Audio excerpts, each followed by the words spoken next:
The dog hit the emergency room floor at a dead sprint, not limping, not confused, sprinting like it had locked onto a target. Chaos erupted. A Navy captain on a gurney, bleeding through gauze, yelling after it. 2 MPs shouldering through the crowd. The German Shepherd ignored all of it, claws scraping tile, and skidded to a stop in front of a nurse no one had looked at twice. Then it sat.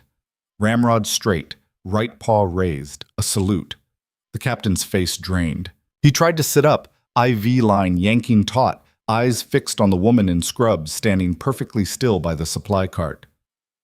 "No," he whispered. "That's not possible." The dog didn't move, didn't blink. Its entire body locked in trained respect for someone who wasn't supposed to exist. Because Ava Brennan had been dead for 3 years. If you want to see how far this story travels, drop a comment with the city you're watching from. Hit that like button and stick around, because what happens next is going to flip everything you thought you knew. Ava had perfected the art of being nobody.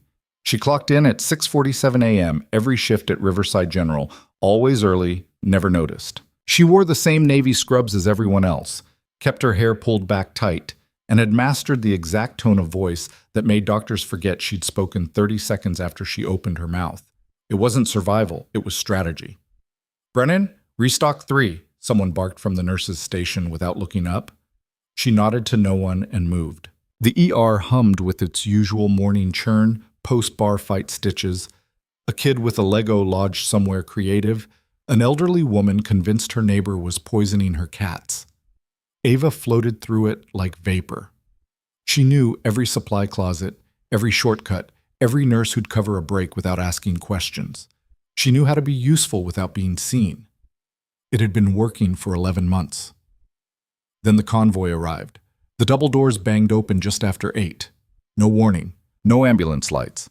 Just 3 black SUVs screeching to a halt outside and a flood of personnel in tactical gear hauling a gurney toward intake like they were storming a building. Ava was halfway through counting IV bags when she heard it, barking, sharp, frantic. She turned. A German Shepherd, muzzle flecked with blood, was thrashing against a handler's grip near the entrance. Behind it, a man in a shredded Navy uniform was being strapped down, his left leg tourniqueted above the knee, his face gray with blood loss. 2 men in plain clothes flanked him, no badges visible, but the way they moved screamed federal. "Get that dog out of here," Dr. Patel snapped, gloves already on, moving toward the gurney. The handler yanked the leash. The dog planted its weight, snarling, ears flat. "He won't leave the captain," the handler said, voice tight. "He's been like this since the explosion. I don't care if he thinks he's Secret Service. He's a contamination risk." The captain's hand shot out, grabbed Patel's wrist. His voice came out hoarse, barely there. "The dog stays." Patel hesitated. Something in the man's eyes made him stop arguing. "Fine, but if he bites anyone, he's gone." They wheeled the gurney toward Trauma Bay 2. The dog followed, limping on its right front leg, but refusing to fall behind. Ava watched from the supply room doorway, fingers still wrapped around a box of gauze she didn't remember picking up. She should have walked away. Instead, she moved closer. Trauma Bay 2 was controlled chaos. Patel barked orders while a resident cut away the captain's pant leg. The wound was bad. Shrapnel embedded deep, arterial bleed barely controlled. Someone called for O negative. Someone else yelled about pressure dropping. The dog sat in the corner, shaking, eyes locked on the table. Ava slipped in through the side door, quiet, a shadow in scrubs. She set down a tray of supplies no one had asked for and stayed. "BP's tanking," the resident said. 80/50. "Push fluids," Patel ordered. "And get me—" "He's got a pneumothorax," Ava said. Every head turned. Patel blinked at her like she'd materialized out of thin air. "What?" "Left side. Chest isn't rising evenly. Breath sounds are diminished. He needs a needle decompression or he's going to code in the next 2 minutes. The room went silent except for the heart monitor's accelerating beep. "I didn't ask for your opinion, Brennan." "You didn't ask, but he's got one." She nodded towards the captain, whose lips were turning blue. "Look at his neck veins, distended. Trachea's deviated right. Classic tension, pneumo." Patel stared at her, then at the patient. His jaw worked. "She's right," the resident said quietly. Patel's face tightened, but he moved. 14-gauge needle, now. Ava was already holding it. He snatched it from her hand, positioned it between the captain's ribs, and pushed. There was a hiss of escaping air. The captain's chest expanded. The monitor's beeping steadied. Patel straightened, exhaled hard, and shot Ava a look that could have stripped paint. "Next time, keep your observations to yourself until I ask." She nodded, said nothing, back toward the wall. But the dog was watching her now. The surgery took 4 hours. Ava wasn't allowed in the OR. She wasn't even supposed to be near Trauma 2, but she stayed in the periphery, restocking, running blood work, doing the grunt work no one wanted. She told herself it was routine, told herself she wasn't waiting. The dog had been moved to a holding area near radiology. It wouldn't eat, wouldn't settle, just sat, staring at the wall in the direction of the OR like it could see through concrete. Ava found herself walking past it 3 times before she stopped pretending it was accidental. She knelt a few feet away, didn't reach out, didn't make eye contact. "You did good," she said quietly. "He's going to make it." The dog's ears swiveled toward her, its breathing slowed. "You stayed with him. That's what matters." For a long moment, nothing. Then the dog stood, limped 2 steps forward, and pressed its head against her knee. Ava's throat tightened. She rested a hand on its neck, felt the tremble in its muscles, the exhaustion it wouldn't surrender to. "Yeah," she whispered. "I know." She didn't hear the footsteps until they were right behind her. "That's Ranger." Ava stood fast, turning.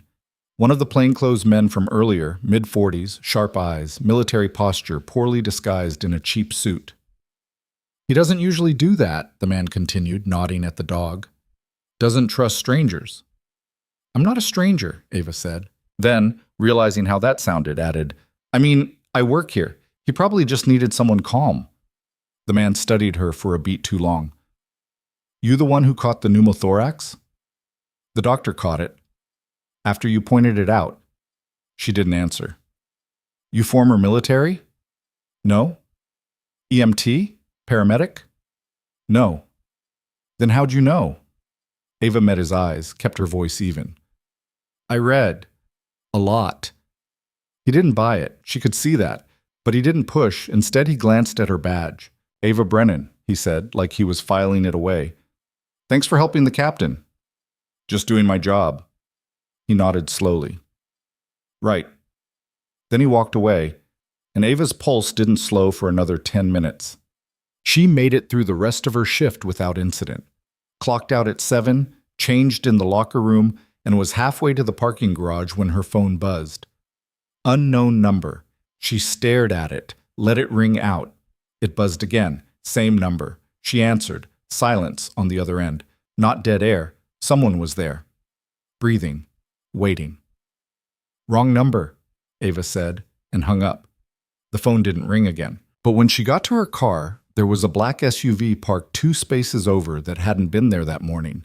She sat in her driver's seat for 3 full minutes, keys in her lap, watching the SUV in her rear-view mirror. Tinted windows, government plates, no movement inside, but she knew someone was there, watching. She started the engine, pulled out slowly, and drove home the long way, through side streets, doubling back twice, checking mirrors obsessively. The SUV didn't follow. That somehow made it worse. Her apartment was a studio in a converted warehouse off Mercer Street, the kind of place where the landlord didn't ask questions and the neighbors didn't make eye contact. She'd paid 6 months up front in cash. No lease, no paper trail. Inside, she locked the door, pulled the blinds, and stood in the dark for a full minute, listening. Nothing. She exhaled, dropped her bag, and went through the routine. Check the windows, check the door seals, check the backup phone taped under the bathroom sink. Everything in place, everything clean. She microwaved leftover rice, ate standing at the counter, and tried not to think about the way Ranger had looked at her, the way that plainclothes man had said her name like he was testing it for weight. Her phone buzzed. Same unknown number. This time, she didn't answer. Just turned the phone off, pulled the battery, and shoved it in a drawer. Then she sat on the edge of her bed and stared at the wall until her hands stopped shaking. The next day, the hospital was different. Ava felt it the second she walked in.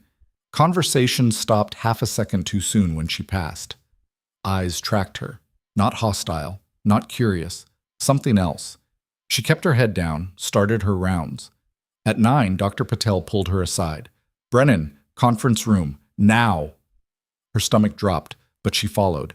Inside, 2 people were waiting. The plainclothes man from yesterday, still in the same bad suit, and a woman in navy dress blues, silver oak leaves on her collar. A commander. "Sit," Patel said. Ava sat. The commander spoke first. "Miss Brennan, I'm Commander Nora Stiles. This is Agent Dalton Hayes, Naval Criminal Investigative Service. We have some questions about yesterday." "I already gave a statement," Ava said carefully. "This isn't about the statement." Stiles leaned forward, hands folded. "It's about how you knew what to do." "I didn't do anything, Dr. Patel." "You identified a tension pneumothorax in under 10 seconds, Hayes cut in. "No stethoscope, no imaging. You walked into that room and diagnosed a condition most ER docs would have missed until the patient coded." "I got lucky." "You got trained," Stiles said quietly. The room pressed in. Ava kept her breathing steady, her face blank.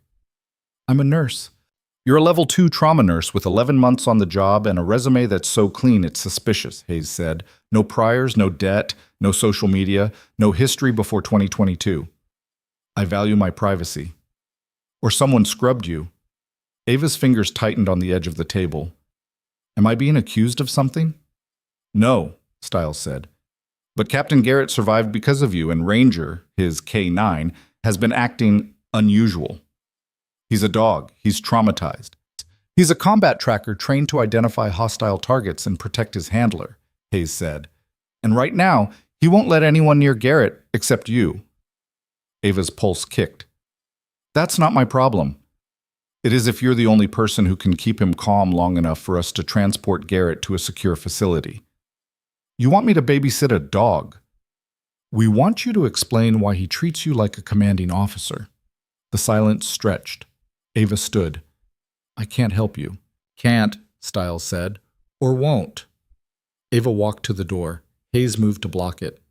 "Miss Brennan, unless you're arresting me, I'm leaving." Hayes didn't budge. "We know you're hiding something." "Everyone's hiding something," Ava said quietly. "That doesn't make it your business." She pushed past him, walked out, and didn't look back. But her hands didn't stop shaking until she was locked in a bathroom stall on the 4th floor. She avoided trauma 2 for the rest of the morning, stayed on the other side of the ER, buried herself in discharge paperwork and med restocks. It almost worked. Then the alarm went off. Code blue. Trauma 2. Ava froze. Around her, people sprinted. She stayed rooted, telling herself it wasn't her problem, wasn't her job, wasn't... "Brennan!" Patel's voice cracked through the chaos. "I need hands, now!" She ran. Trauma 2 was a storm. Garrett was seizing, monitors screaming, 2 nurses struggling to hold him down while a resident fumbled with a syringe. Ranger was going insane in the corner, barking, lunging against the restraint a security guard barely held. "He's in VFib," someone yelled. "Charging to 200. "Wait," Ava said. Everyone stopped. She moved to the table, eyes on the monitor. "That's not VFib, it's artifact from the seizure. His rhythm's sinus tach. Look at the underlying pattern." Patel stared at the screen. His face shifted. "She's right. It's motion artifact. Stand down." The resident lowered the paddles, looking shaken. "Get 2 milligrams of lorazepam," Ava said. Not to anyone in particular, but a nurse moved immediately. "And pull his chart. Check his last neuro exam. If he's got a head bleed, this could be secondary." Patel didn't argue this time. He just nodded. The lorazepam went in. The seizing slowed, stopped. Garrett's breathing evened out, and Ranger went quiet. The dog's eyes locked on Ava. It stopped pulling, sat, watching. Patel turned to her, something unreadable in his expression. "How did you—" "I read a lot," she said again. He didn't believe her. Nobody did. But Garrett was stable. That was all that mattered. Ava started to leave. The guard released Ranger's lead, just for a second, reaching for his radio, and the dog bolted. Straight to Ava. It didn't jump, didn't bark. Just sat in front of her, lifted its right paw, and held it there. A salute. The room went dead silent. Ava stared down at the dog, her heart hammering so hard she thought everyone could hear it. "What the hell?" someone whispered. Ranger didn't move, didn't lower his paw. His eyes stayed on hers, steady and sure, like he was waiting for a command only she could give. And in the doorway, Commander Stiles stood watching, phone already to her ear. Ava didn't move, didn't breathe. The dog held position, paw raised, body rigid with military precision that had nothing to do with trauma or confusion. "Ranger, down," the handler said, voice sharp. The dog ignored him. "Ranger, down, now." Nothing. Just those dark eyes locked on Ava's face like she was the only person in the room. Stiles lowered her phone, stepped inside. "Miss Brennan, I think we need to continue our conversation. I'm working." "You're done for the day," Patel said quietly. He wasn't looking at her. He was looking at this dog. "Take a break. We'll cover your patients." It wasn't a suggestion. Ava's jaw tightened.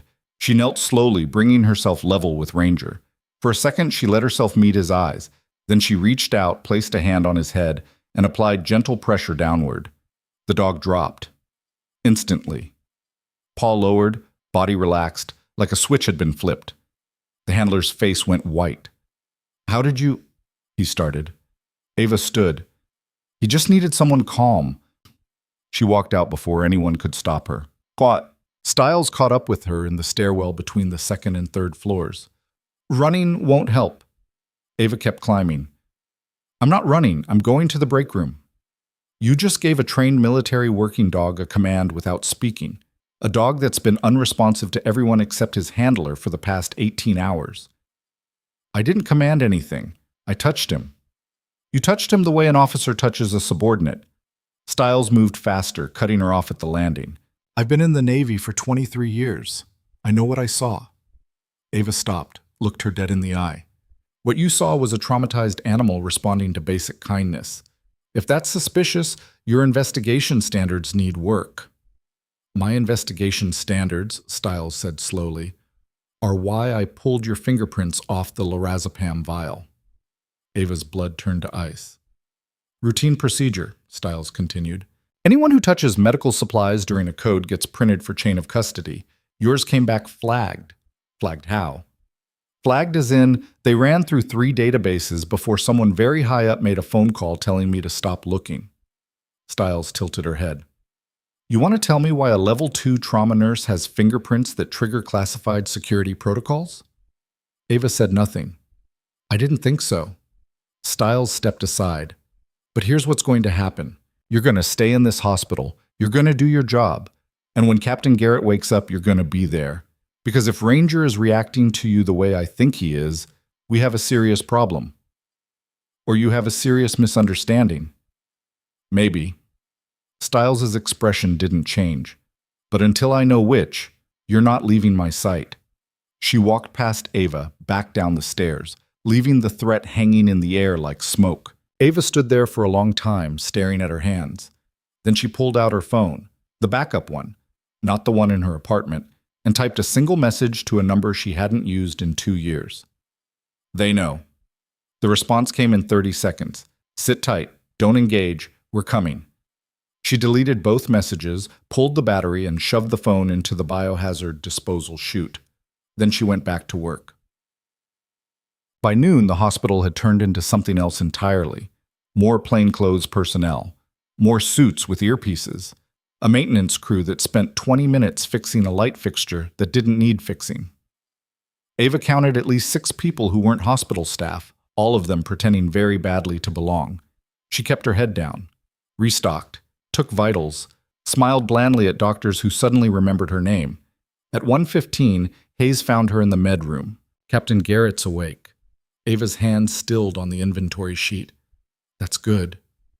"He's asking for you." "He doesn't know me."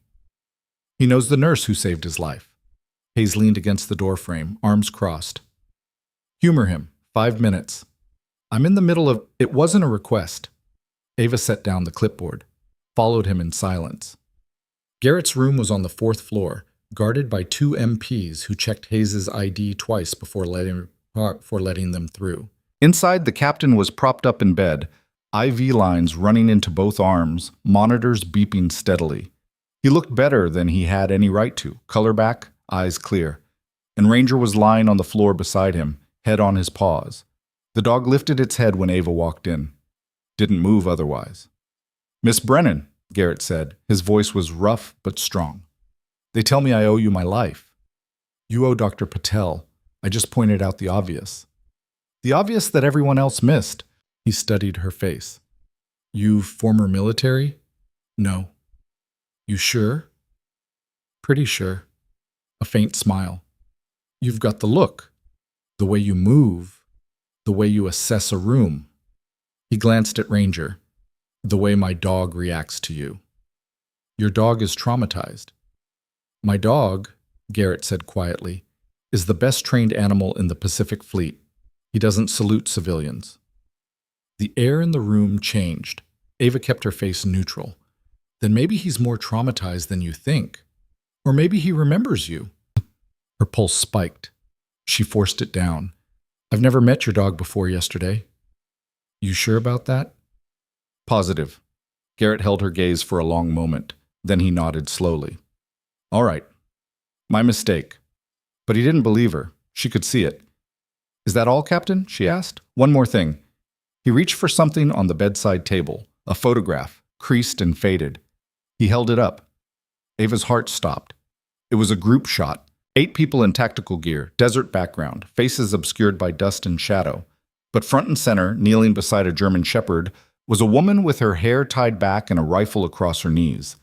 The woman's face was blurred, deliberately, but her posture was unmistakable.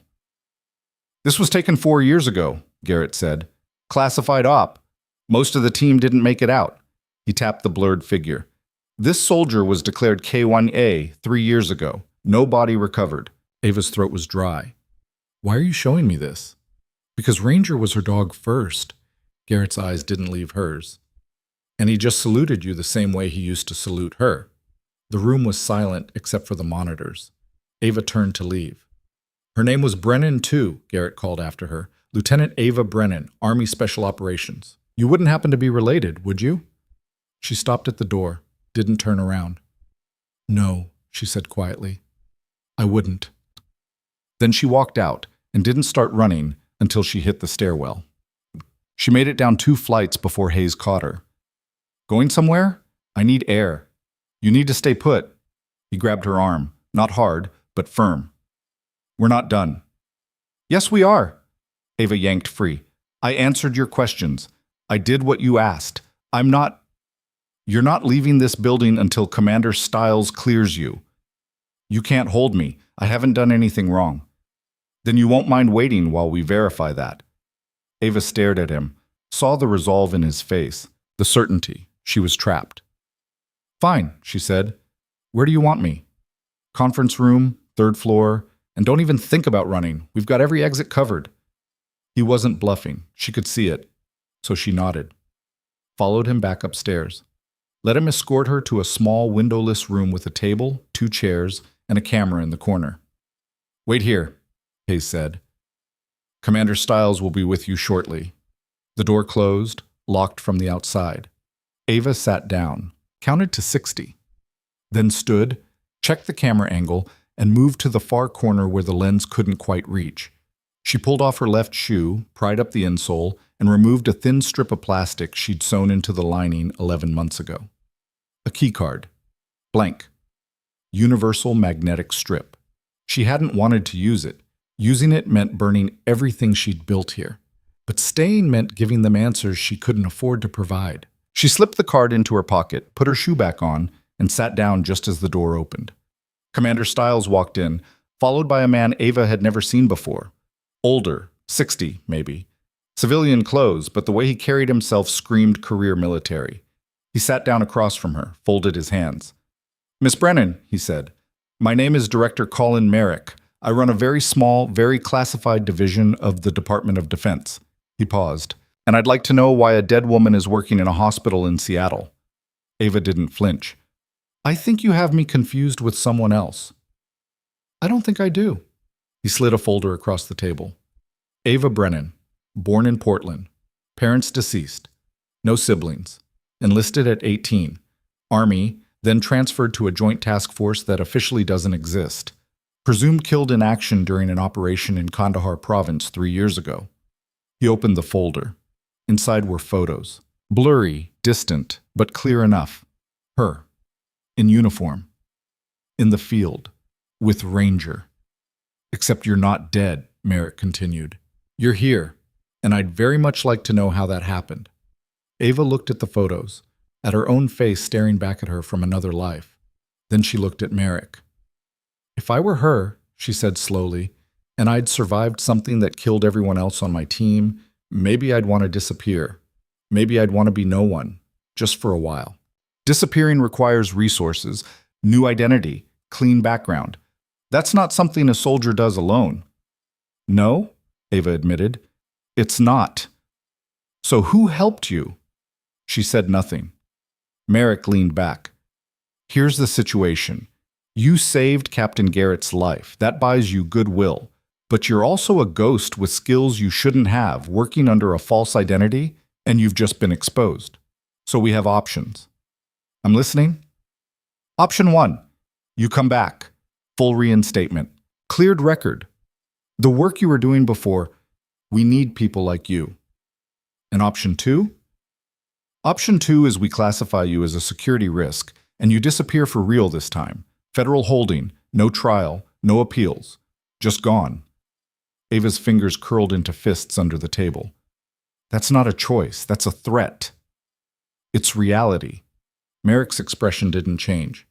You don't get to walk away from what you know. You never did. The door opened. Hayes stepped in, whispered something to Stiles. Her face went pale. Sir, she said to Merrick, we have a problem. What kind of problem? Ranger just went ballistic. He broke his restraint, injured 2 handlers, and he's refusing to let anyone near Garrett's room. She hesitated. He's guarding the door like he's expecting an attack. Merrick stood. Show me. They left Ava alone. She counted to 10. Then used the key card on the door. It opened. The hallway was empty. Everyone had gone to the 4th floor. Ava ran. She hit the stairwell, took the steps 3 at a time, and was halfway to the ground floor when she heard it. Gunfire. Not in the hospital. Outside. Distant, but unmistakable. She froze. Then the fire alarm went off, and all the lights went out. Emergency backup kicked in, dim red bulbs casting everything in blood-toned shadow. And somewhere above her, Ranger started howling. Ava turned around and started climbing. The 4th floor was chaos. People screaming, security yelling into radios. The smell of smoke, faint, but there. Ava shoved through the crowd, following the sound of Ranger's barking. Garrett's room. Door closed. 2 MPs on the ground, unconscious or worse. Ranger standing over them, teeth bared, eyes wild. He saw Ava and stopped barking. She approached slowly. Easy, easy, boy. He whined, pressed himself against the door. Ava tested the handle, locked from inside. Garrett, she shouted. Can you hear me? No answer. She looked at Ranger. Move. The dog stepped aside. Ava kicked the door. Once. Twice. The lock splintered. Inside, Garrett was out of bed, leaning against the wall, IV ripped out, blood running down his arm. He had a scalpel in his hand. And there was a man in black tactical gear lying on the floor, not moving. Garrett looked at Ava. His face was gray. They're not here for me. What? They're here for you. Before she could respond, the window shattered. Glass exploded inward. A canister hit the floor, hissing. Smoke. Ava grabbed Garrett, hauled him toward the door. Ranger bolted ahead, leading the way. They made it into the hallway just as 3 more figures in tactical gear rounded the corner. No hospital security, no federal agents, just operators. Professional, silent, coming straight for her. Ava shoved Garrett toward a nurse. Get him out, now. Then she turned to face them. The first one raised a weapon, not a gun. A tranquilizer. Ranger hit him before he could fire, took him down hard, teeth in his arm, dragging him to the ground. The second one aimed at the dog. Ava moved. She didn't think, didn't plan, just moved the way she'd been trained to move, the way her body remembered even when her mind tried to forget. She closed the distance in 2 steps, knocked the weapon aside, drove her elbow into his throat. He went down choking. The third one was faster. He caught her wrist, twisted, tried to force her to the ground. Ava dropped her weight, rolled with the momentum, and came up behind him, arm around his neck, pressure on the carotid. He struggled for 5 seconds, then went limp. She let him fall. The hallway was silent except for her breathing, and then Hayes was there, gun drawn, pointed at her. On the ground, now! Ava raised her hands. They're not with you. I said on the ground. Hayes, listen to me. A shot rang out, not from Hayes, from down the hall. Hayes turned. Ava ran. She grabbed Ranger by the collar, pulled him away from the unconscious operator, and sprinted for the stairwell. Behind her, more gunfire, more shouting. She didn't stop. She hit the stairs, Ranger at her side, and took them down as fast as she could without falling. Ground floor. Exit in sight. She slammed through the door into the parking garage and found herself surrounded by 6 more tactical operators, all weapons raised. In the center of them stood a woman in a gray suit, older, calm, smiling. "Lieutenant Brennan," she said, "it's been a long time." Ava's blood turned to ice, because she knew that voice, knew that face, the woman who'd sent her team into Kandahar, the woman who'd left them to die. Director Elise Cordova, Defense Intelligence Agency. "You're supposed to be dead," Ava said quietly. "So are you." Cordova's smile widened. "Funny how that works." Ranger growled, low and constant. Cordova glanced at him. "Still keeping strays, I see. Some habits don't change. What do you want?" "The same thing I've always wanted. Closure." She nodded to her team. "Take her." They moved in. Ranger lunged, and the parking garage exploded in gunfire. Ava dropped. Instinct kicked in before thought, body remembering what the mind had tried to bury. She hit the concrete as bullets chewed through the air where she'd been standing, pulled Ranger down with her, and rolled behind a concrete pillar as the garage turned into a war zone. The operators weren't shooting at her. They were shooting at someone else. Ava risked a glance around the pillar. 3 black vans had appeared at the entrance ramp, doors already open, figures spilling out in tactical formation. Not DIA, different gear, different weapons. And they were hitting Cordova's team hard. Cordova was shouting orders, retreating toward the stairwell, her operators laying down suppressing fire. One of them took a round to the chest, body armor catching it, but the impact dropping him anyway. Ranger pressed against Ava's leg, shaking but silent. "Stay," she whispered. Then she moved, not toward the fight, away from it. Using the chaos as cover, keeping low, weaving between parked cars toward the east exit. Cordova's people were too busy getting shot at to notice.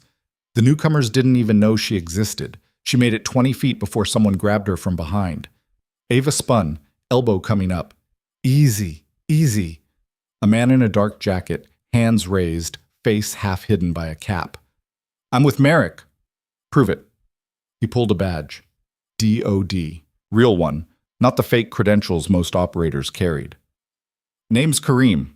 Director Merrick sent me to extract you before this turned into exactly what it's turning into." He glanced at the firefight. "We need to move. Now." "Who are they?" Ava nodded toward the newcomers. "No idea, but they're not ours and they're not Cordova's, which means this just got a lot more complicated." A grenade went off near the stairwell. The concussion rattled car windows. "Convinced?" Kareem said.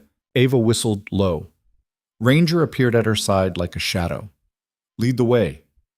They ran. Kareem moved like he knew the building, cut through a maintenance corridor Ava hadn't even noticed, key-carded through a service door and led them into a loading bay where a nondescript sedan sat idling. Driver already inside, engine running. "Get in." Ava hesitated. Every instinct screamed trap. "You've got about 30 seconds before whoever's winning that firefight comes looking for you," Kareem said. "Your call." Ranger jumped into the back seat. Ava followed. The sedan peeled out before she'd even closed the door, tires screaming on the ramp, shooting into traffic like they were fleeing a bank robbery. Behind them, the hospital was already swarming with police lights, sirens everywhere. The driver, a woman, late 30s, dead eyes, didn't say a word, just drove. Kareem twisted in the passenger seat. You injured? No. The dog? He's fine. Good, because we're about to have a very unpleasant conversation and I need you focused. Ava met his eyes. I'm not going anywhere with you until you tell me what the hell just happened. What happened? Kareem said. Is someone just tried very hard to kill you, or grab you, we're not sure which. Cordova's people weren't the only ones. He pulled out a tablet, tapped it twice. A grainy security feed appeared. The parking garage, different angle. Cordova's team moving in, then the vans arriving. Those operators hit Cordova's squad with military precision, knew exactly where to be, when to strike. That's not random. That's coordinated. Who are they? That's what we're trying to figure out. He paused. Director Merrick thinks they might be yours. Ava's stomach dropped. I don't have people. You sure about that? She stared at the tablet, at the operators moving like ghosts through the garage. Professional, efficient, familiar, too familiar. Pull over, she said quietly. Not happening. Pull over or I jump out at the next light. The driver glanced at Kareem. He nodded.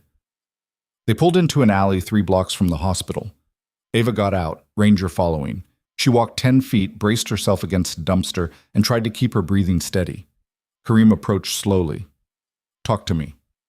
You think they're from Kandahar? Are they? Everyone from Kandahar is dead. Everyone official, Kareem said. But if someone survived, someone who knew what really happened, maybe they've been waiting for you to surface. Ava turned. You don't know what you're talking about. Then educate me. She almost laughed. That operation is buried so deep, even Merrick doesn't have clearance. Merrick has enough clearance to know it went sideways, enough to know your whole team was declared KIA and the mission was scrubbed from the record. Kareem stepped closer. He also knows Cordova was running point, and now she shows up personally to grab you? That's not protocol. That's personal. She wants me dead. Why? Ava said nothing. Ranger growled, not at Kareem, at the mouth of the alley. A figure stood there, backlit, watching. Kareem's hand went to his weapon. Get back in the car. The figure didn't move, just stood there, perfectly still, like it had all the time in the world. Then it raised one hand, palm out. Not a threat, a signal. Ava's blood went cold. She knew that signal, hadn't seen it in 3 years, but her body remembered. Stand down, the figure called. Male voice. Rough. We're not here to fight. Identify yourself, Kareem snapped. The figure stepped forward into the light. Ava stopped breathing, because standing 15 feet away, alive and whole and impossible, was Staff Sergeant Marcus Lowe, her spotter, her partner. The man she'd watched bleed out in the Kandahar desert while Cordova's extraction team flew away without them. He looked older, harder. A scar ran from his left temple to his jaw, but it was him. Hello, Ava, he said quietly. Ranger's growl turned into a whine. He knew that voice, too. Ava's legs felt like water. You're dead. So are you. A faint smile. Guess we're both terrible at following orders. Kareem had his gun out now. Step back. Hands where I can see them. Marcus ignored him, kept his eyes on Ava. We need to talk. Alone. Not happening, Kareem said. Wasn't asking you. Marcus tilted his head. Ava, 5 minutes. That's all I need. How did you... Her voice cracked. She steadied it. How did you survive? Same way you did. Got out, stayed out. Until today. He paused. Until Cordova made her move. That was you? In the garage? My team. We've been tracking her for 2 years, waiting for her to surface. His expression hardened. When we heard she was moving on Seattle, we knew it was you. Had to be. Ava's mind was spinning. Who else made it out? Doesn't matter right now. The hell it doesn't. Ava. Marcus's voice cut through. Cordova's not working alone. She's got backing, high level, and whatever she wanted you for in Kandahar, she still wants it, which means you're not safe. Not here. Not anywhere. Kareem stepped between them.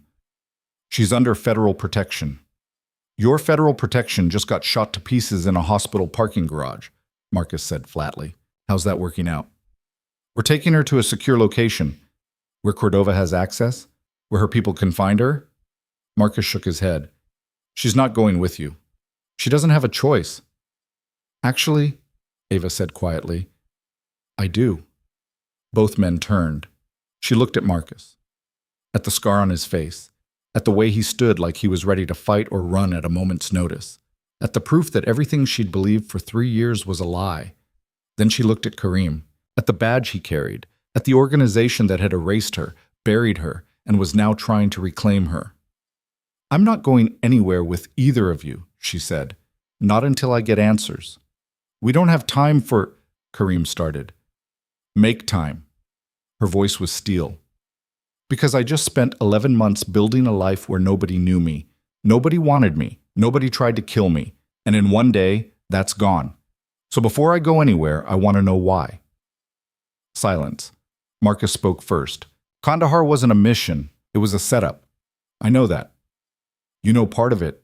The part where Cordova sent us into a kill zone and left us there. He paused. What you don't know is why. Ava's hands curled into fists. Tell me. Not here. Not with him listening. Marcus nodded at Kareem. Come with me. 1 hour. I'll tell you everything. Then you decide who to trust. She's not going anywhere, Kareem started. Ranger barked once.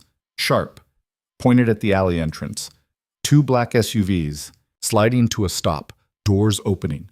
Move! Kareem yelled. Marcus was already running. Ava grabbed Ranger and followed, Kareem swearing behind her. They hit the street at a sprint, cutting through traffic, horns blaring. The SUVs tried to follow but got boxed in by a delivery truck, bought them 30 seconds. Marcus led them into a subway entrance, down the steps, jumping the turnstile. A train was pulling in. They shoved onto it just as the doors closed. Through the window, Ava saw figures in tactical gear hit the platform. Too late. The train pulled away into the tunnel. Marcus leaned against the pole, breathing hard. Still hate running? Still hate getting shot at more. Ava glanced at Kareem, who looked ready to either arrest Marcus or shoot him. Call off your dog. He's not my dog, Kareem said tightly, and this is a mistake. Probably. She looked at Marcus. 1 hour? Then I walk. Deal. 3 stops later, they got off. Marcus led them through a maze of streets, doubling back twice, checking reflections in windows, moving like he expected a sniper on every rooftop. They ended up in a warehouse district near the waterfront. Empty buildings, broken windows, no cameras. Marcus stopped at a rusted door, knocked 3 times. It opened. Inside was a makeshift operations center. Computers, maps, surveillance equipment, and 4 people in tactical gear who all turned when Ava walked in. She recognized 3 of them. Lieutenant Sarah Vance, Corporal David Ming, Private First Class Jordan Tate, all dead, all buried, all standing right in front of her.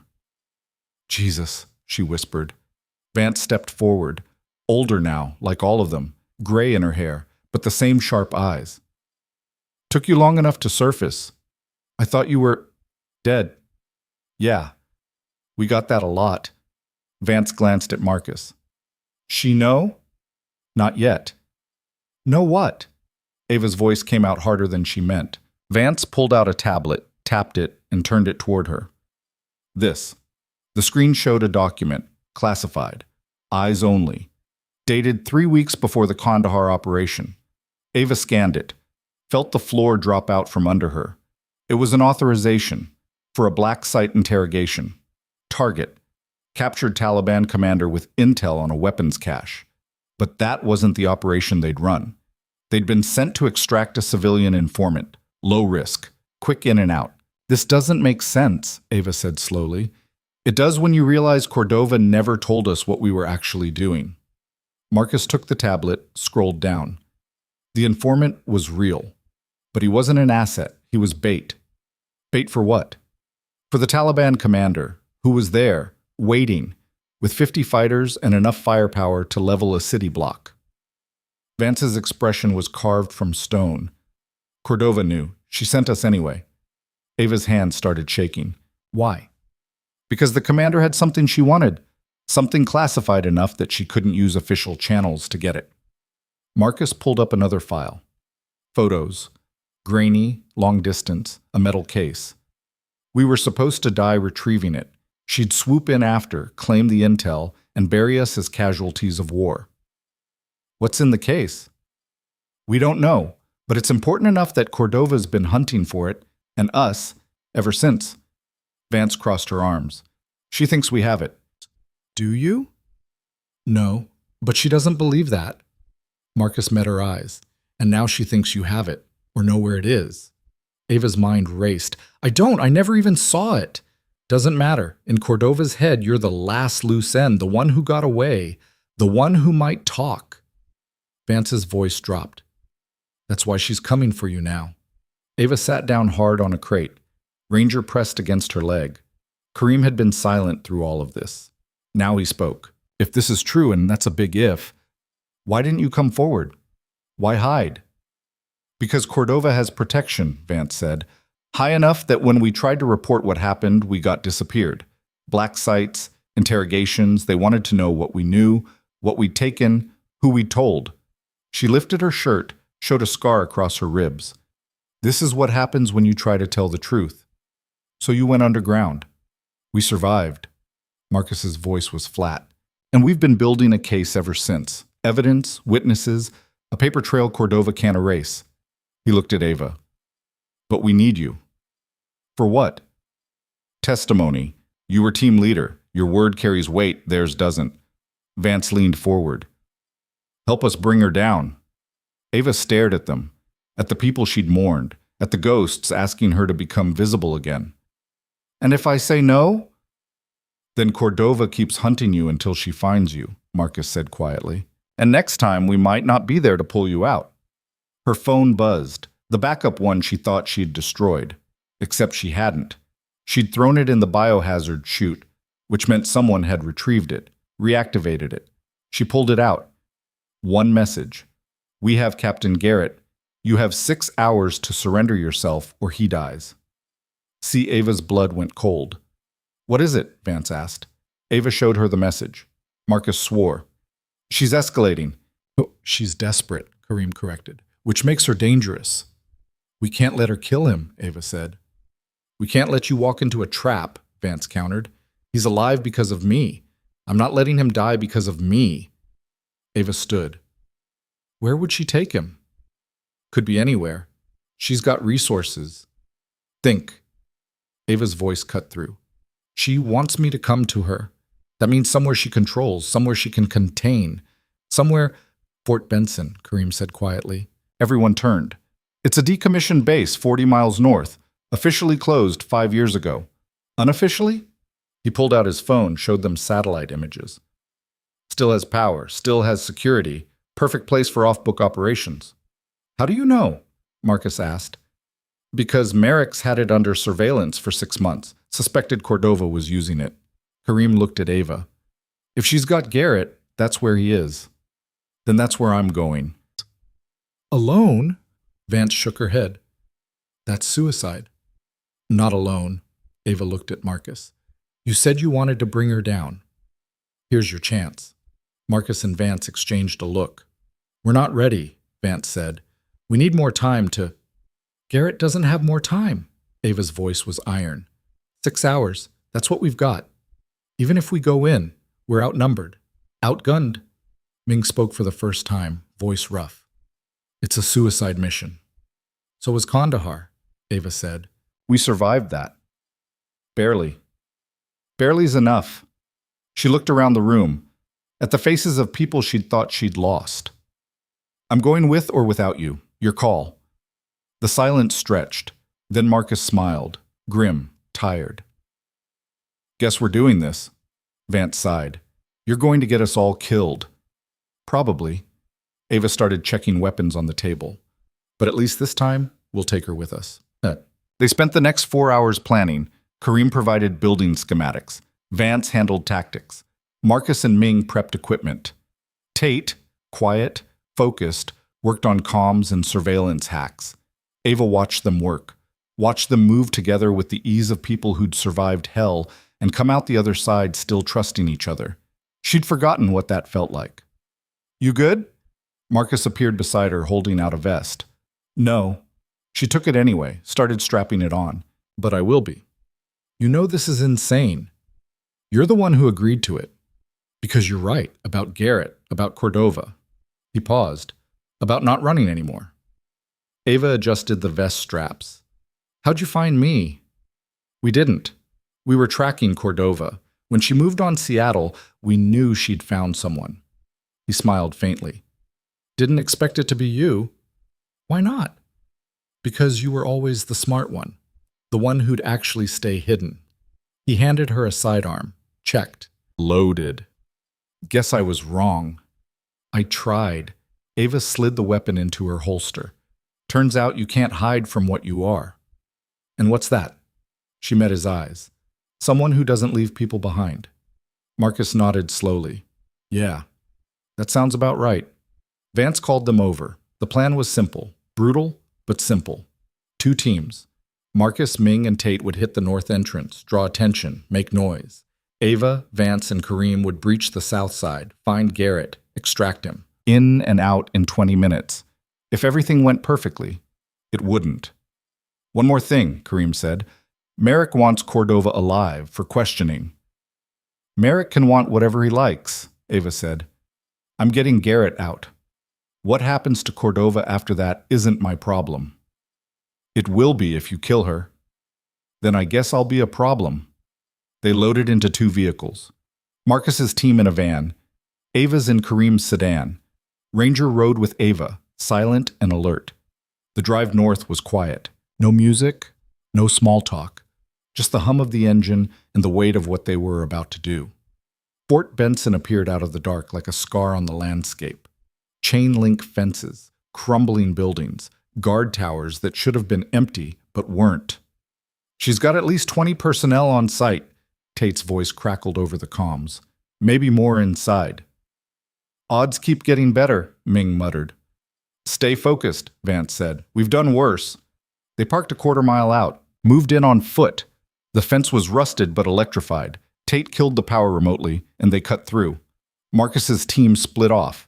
Ava's moved toward the south entrance, keeping low, using the rubble for cover. They made it halfway before the lights came on. Floodlights. All of them. At once. The entire compound lit up like daylight, and Cordova's voice boomed from speakers mounted on the buildings. "Lieutenant Brennan, welcome home." Ava froze. "You're predictable, you know. Always have been. Always playing the hero." A pause. "Come inside. Alone. Or Captain Garrett dies in the next 60 seconds. Vance grabbed Ava's arm.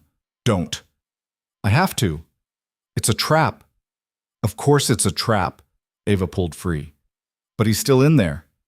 She stood, walked toward the main building, hands raised, weapon holstered. Behind her, Kareem swore. Vance hissed orders into the comms. Ava didn't look back. The doors opened as she approached. 2 operators stepped out, frisked her, took her weapon, her vest, her comms. Left her with nothing but Ranger, who they didn't even try to touch. They led her inside. The building had been a command center once. Now it was gutted, empty. Just concrete and shadows and the echo of her footsteps. Cordova waited in what used to be the operations room. Alone. No guards. Just her, standing beside a metal chair where Garrett sat, zip-tied, bleeding from a cut above his eye. He looked up when Ava entered, tried to speak, couldn't. "He's fine," Cordova said. "For now." She smiled. "You, on the other hand, have been causing me a lot of trouble." "Good." Still defiant. "I always liked that about you." Cordova circled the chair slowly. "Even in Kandahar, even when you knew I'd left you there, you didn't break, didn't beg, just survived." "What do you want?" "What I've always wanted, the case." "I don't have it." "I know, but you know where it is." Ava stared at her. "I have no idea what you're talking about." "Liar." Cordova's smile faded. "You were there. You saw the commander. You saw what he gave your team before the firefight started. He didn't give us anything. He gave someone something, and since everyone else is either dead or hiding, that leaves you. She pulled out a knife, pressed it against Garrett's throat. Last chance. Ava's mind raced, trying to remember. Kandahar, the dust, the heat, the chaos. The commander had been there, surrounded by fighters, shouting, and then a flash. Something thrown. Marcus catching it, shoving it into his pack before the shooting started. Marcus, Ava said quietly. Cordova's eyes lit up. Where is he? Dead, like everyone else. Wrong answer. She pressed the knife harder. Garrett flinched. I'm telling the truth. I watched him bleed out. Then where's his body? Where's the pack? Where's the case? Ava said nothing. Cordova's face twisted. You know what? I don't need you to tell me. I just need you gone. She raised the knife, and the north side of the building exploded. The shockwave knocked everyone sideways. Cordova stumbled. Garrett's chair tipped. Ava moved. She hit Cordova low, drove her into the wall, grabbed for the knife. Cordova twisted, slashed. The blade caught Ava's arm, shallow but painful. Ava didn't stop. She got a hand on Cordova's wrist, slammed it against the concrete until the knife fell. Then she drove her knee into Cordova's stomach and followed with an elbow to the jaw. Cordova dropped. Ava grabbed the knife, cut Garrett's restraints. Can you walk? Yeah. His voice was hoarse. Then move. They ran. Outside was chaos. Marcus's team had blown the north entrance and was engaging Cordova's operators in a running firefight. Muzzle flashes, smoke, shouting. Vance appeared from the shadows. Go! We'll cover! Ava hauled Garrett toward the fence. Ranger ran interference, snarling at anyone who got close. They made it 10 feet before Cordova's voice cut through the noise. Ava! She turned. Cordova stood in the doorway, blood running from her mouth, weapon raised. Not at Ava, at Ranger. You took everything from me, Cordova said. Let's see how it feels. She fired. The bullet caught Ranger in the shoulder. He went down hard, yelping, blood spraying across the concrete. Ava's world narrowed to a pinpoint. The dog collapsing, Cordova's smile, the impossibility of the distance between them. She moved without thinking, launched herself at Cordova, closing 15 feet in seconds. Cordova tried to adjust her aim, but Ava was already there, crashing into her, driving them both through the doorway and back into the building. They hit the floor in a tangle of limbs. The gun skittered away. Cordova threw an elbow, connected with Ava's temple. Stars exploded across her vision, but she held on, got her hands around Cordova's throat, squeezed. Cordova's knee came up, caught Ava in the ribs. Air rushed out. Her grip loosened. Cordova twisted free, grabbed a chunk of broken concrete, swung it. Ava rolled. The concrete smashed into the floor where her head had been. She kicked out, caught Cordova in the knee. Something popped. Cordova screamed, went down. Outside, the firefight was intensifying. Someone was yelling Ava's name. She couldn't tell who. She got to her feet, lunged for the gun. Cordova grabbed her ankle, yanked. Ava went down face first, tasting blood. She twisted, kicked Cordova in the jaw with her free foot. Cordova's head snapped back, but she didn't let go. You should have stayed dead, Cordova hissed, dragging Ava backward. Ava's fingers found the knife she'd dropped earlier. She grabbed it, reversed her grip, and drove it into Cordova's forearm. Cordova howled, released her. Ava scrambled to the gun, came up with it in both hands, pointed it at Cordova's head. Don't move. Cordova laughed, blood running from her mouth, arm, knee. You won't shoot me. Try me. You're a soldier. You follow rules, orders. Even when they're killing you, you follow them. She shifted slightly. Testing. That's why you'll lose. I already lost 3 years ago, when you left us there to die. Ava's finger tightened on the trigger. I've got nothing left to lose now. Cordova's smile faded. Ava, Vance's voice from outside. We're blown! Multiple inbound! We need to move! Ava didn't lower the gun. What's in the case? Does it matter? To you it does. Enough to kill for. Enough to hunt us for 3 years. Ava took a step closer. What is it? Cordova spat blood. Insurance. Evidence. Leverage against people who thought they could control me. Her eyes were bright with pain and fury. I was supposed to deliver it. Instead, your team grabbed it and ran. Made me look weak. Made me a liability. So you killed us to cover your tracks. I tried, but you kept surviving. Cordova's hand moved toward her belt. Ava fired. The bullet hit concrete 6 inches from Cordova's head. Next one goes through your skull. Cordova froze. You need me alive. For your friends, for your case against me. They need you alive. I need you gone. A long silence. Outside, the gunfire was getting closer. Cordova's shoulders sagged. Do it then. Pull the trigger. Become what I am. Ava stared at her. At the woman who'd destroyed her life. Who'd killed her team. Who'd just shot the one living thing that still trusted her unconditionally. Her hand was steady, her breathing calm. The shot would be easy. Ava! Marcus now, voice cracking with urgency. Cordova's called in reinforcements. Heli's inbound, 2 minutes out. She lowered the gun. Get up. Cordova blinked. What? I said get up. You're coming with us. I'm not. Ava grabbed her by the collar, hauled her upright, and shoved her toward the door. Move or I drag you. They stumbled outside. The compound was a war zone. Bodies on the ground. Cordova's operators taken down by Marcus's team. Buildings burning. Smoke everywhere. Garrett was on his knees beside Ranger, hands pressed against the dog's shoulder, trying to stop the bleeding. He's hit bad. Arterial. Ava dropped beside them. Ranger was panting, eyes unfocused, blood pooling beneath him. She ripped off her jacket, wadded it against the wound, applied pressure. Stay with me. Come on. Ranger whined, tried to lick her hand. We need to move now, Vance said, appearing beside them. She had Cordova's arm twisted behind her back, zip tie ready. Bind her. Ming ran up, breathing hard. Helos visible, coming in fast. Where's our extract? Ava demanded. 2 miles south. We'll never make it on foot, not with casualties. Marcus was already pulling Garrett up. We need wheels. Motor pool's east side, Cordova said, voice tight with pain. Vehicle's there, keys in the ignition. Why would you tell us that? Vance tightened her grip. Because if those helos catch you, I'm dead anyway. I'm DIA's mess now. They'll bury me along with you. Cordova met Ava's eyes. I'd rather take my chances with your trial. Ava didn't trust her, didn't believe her, but they were out of options. Ming, Tate, get to the motor pool, get us a vehicle, something that can handle off-road. They ran. Ava looked down at Ranger. His breathing was shallow, blood still coming despite the pressure. I need a med kit, she said, already on it. Kareem appeared carrying a tactical pack. He dropped beside her, started pulling out supplies. Gauze. Hemostatic agent. Bandages. You know field medicine? Ava asked. Enough.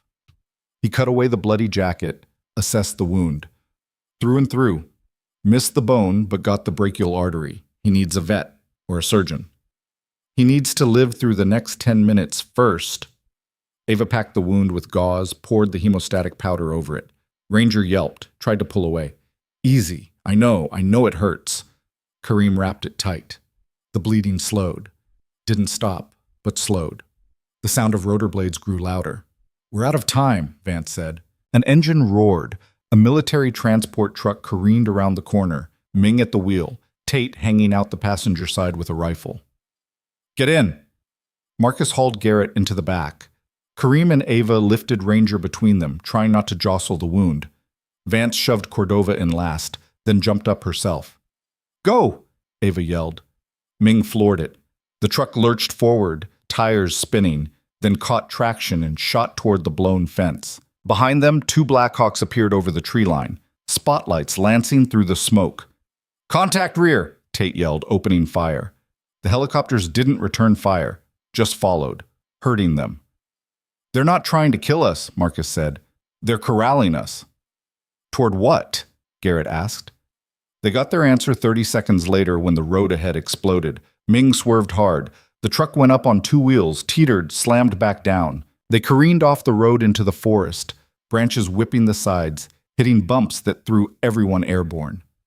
Can't keep this up, Ming shouted. Terrain's too rough. Then find us a path. Ava was braced over Ranger, keeping pressure on his wound as the truck bucked and jolted. Another explosion, closer this time. trees splintering. "They're boxing us in," Vance said, "trying to force us to stop." Cordova laughed, raw, bitter. "They're not trying to capture you. They're cleaning house. I'm compromised. You're witnesses. We're all dead." "Shut up," Vance snapped. "It's the truth. You think they care about justice? About trials?" Cordova's eyes were wild. "You're all loose ends now." The truck hit a ditch. Everyone slammed into the side. Ranger howled. The bandage on his shoulder bloomed red. "We need to ditch the truck," Marcus yelled. "We're too visible." "And go where?" Kareem demanded. "Anywhere but here." Ming wrenched the wheel. The truck fishtailed, straightened out, then the engine started smoking. "We're losing power!" "How far to the extract point?" "1.5 miles. Maybe less." "Can we make it on foot?" "Not all of us." Kareem looked at Ranger, at Garrett, who was pale and shaking. "Not with casualties." The helicopter swung around in front of them, spotlight blinding. A voice boomed from a speaker. "Stop the vehicle. Exit with hands visible. This is your only warning." "Like hell," Ming muttered and swerved hard left. The helicopter fired. Not bullets. A net launcher. The weighted net deployed, wrapped around the truck's front axle. The wheels locked. The truck flipped. Everything became a chaos of metal and bodies and screaming. Ava hit the side wall, then the roof, then the ground, as the truck rolled 3 times before slamming to a stop upside down. Silence. Except for the rotors, and groaning metal, and someone crying out in pain. Ava's ears were ringing, blood in her mouth. She tried to move. Pain lanced through her left shoulder, dislocated maybe, or broken. "Sound off," she managed. "Here." Marcus, close. Sounded winded, conscious. Vance, farther away. "Alive." Ming, coughing. "Garrett." Ava twisted, looking. Found him pinned under a bench, conscious but trapped. "Kareem?" No answer. She crawled over debris. Found him face down, not moving. Blood pooling under his head. "Kareem!" She rolled him over. His eyes fluttered. Dilated pupils. Skull fracture. "Stay with me." "Can't feel my legs," he whispered. "You're fine. You're going to be fine." She looked for Ranger. Spotted him in the corner, still breathing but unconscious. The bandage had come off. Blood everywhere. Outside, boots hitting the ground. Voices shouting orders. "We're surrounded," Vance said quietly. She had her weapon up, trained on the twisted doorway. Maybe 20 operators, fully equipped. "Cordova?" Ava asked. "Gone. Must have been thrown clear." Marcus appeared beside her, rifle ready. "We're not getting out of this." "Yes, we are." "Ava, I didn't survive Kandahar to die here." She checked her weapon, still had it, still loaded. "We make a stand, buy time for extraction. Our extraction team is 10 minutes out. These operators will kill us in 2. Then we last 3. Ava pulled Kareem behind cover, then moved to Ranger, dragged him back as well. Every movement sent fire through her shoulder. The voice on the speaker again. "You have 30 seconds to surrender. After that, we come in." "What's the play?" Vance asked. Ava looked around the destroyed truck, at her team, at Garrett, trapped and bleeding, at Ranger, dying, at Kareem, paralyzed. They couldn't fight, couldn't run, couldn't surrender. "We need leverage," she said. "We don't have any." "Yes, we do." Ava turned to Marcus. "The case. Where is it?" "What?" "Kandahar. You caught it. What did you do with it?" Marcus stared at her. "I buried it. 3 miles from the extraction point. Figured if we lived, we'd come back for it. If we died, it'd stay buried." "You never went back?" "Never got the chance. Cordova's people were hunting us. By the time we could move freely, the area was too hot." "Do you remember where?" "Yeah, but..." "Call Merrick." Ava pulled out Marcus's sat phone, shoved it at him. "Tell him exactly where the case is. Tell him he gets it if we walk out of here alive." "They don't negotiate. They will if the alternative is watching their leverage blow up with us." Ava started pulling grenades off the dead operators outside. "Make the call." Marcus hesitated, then dialed. It took 4 rings. Then Merrick's voice, cold and sharp.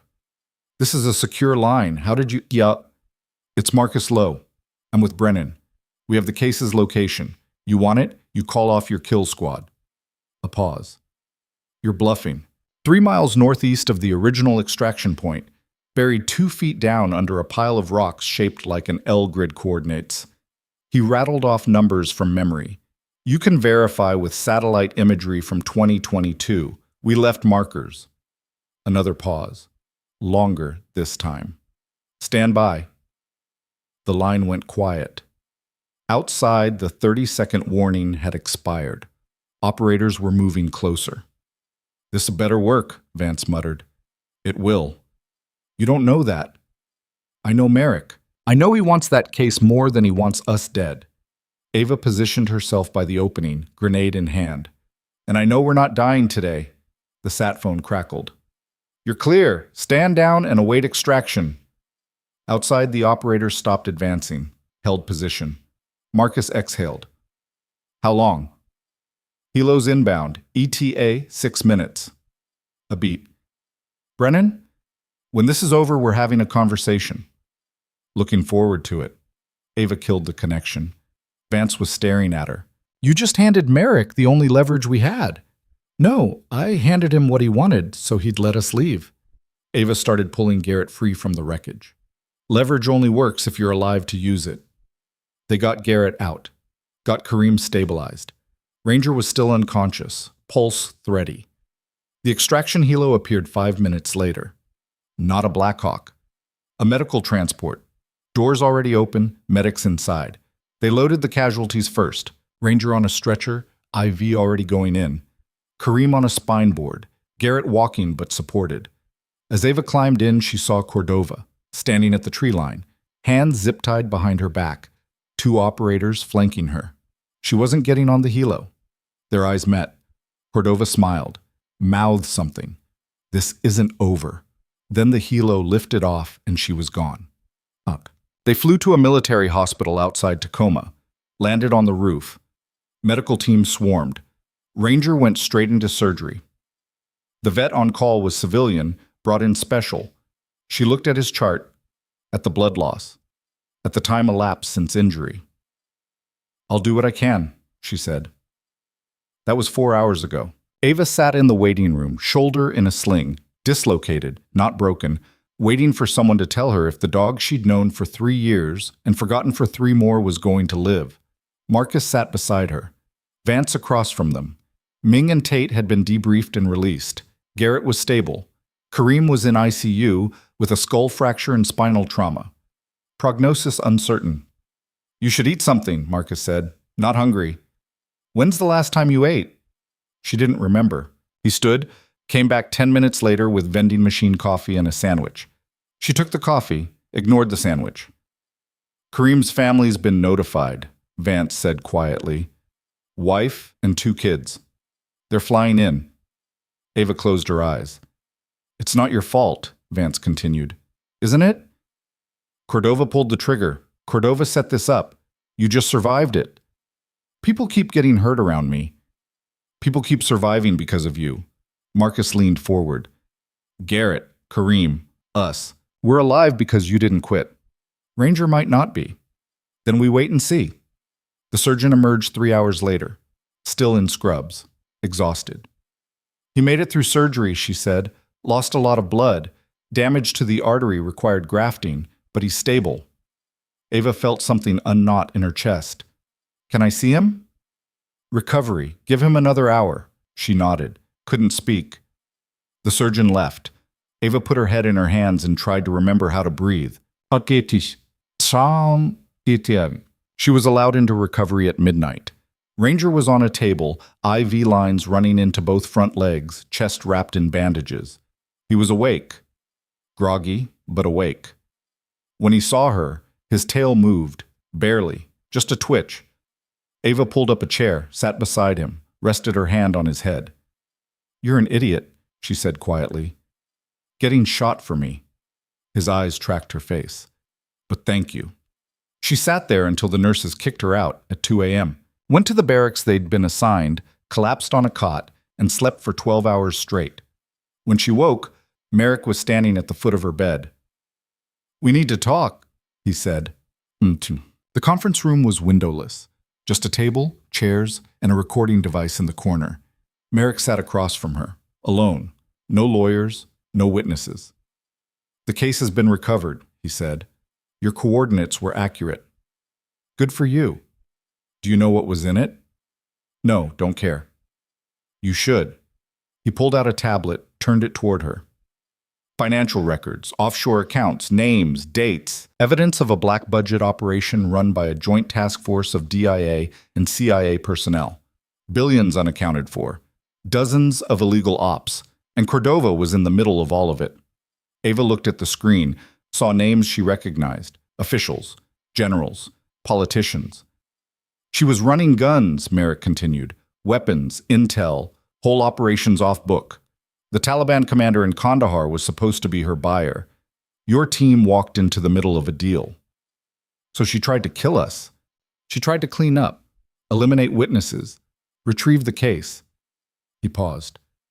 "She would have succeeded if you hadn't survived." "Where is she now?" "Federal custody. She'll stand trial." "Will she?" Merrick's expression didn't change. "That's above my pay grade." "Which means no." Ava stood. "We're done here." "Sit down, Lieutenant." "I'm not a lieutenant anymore."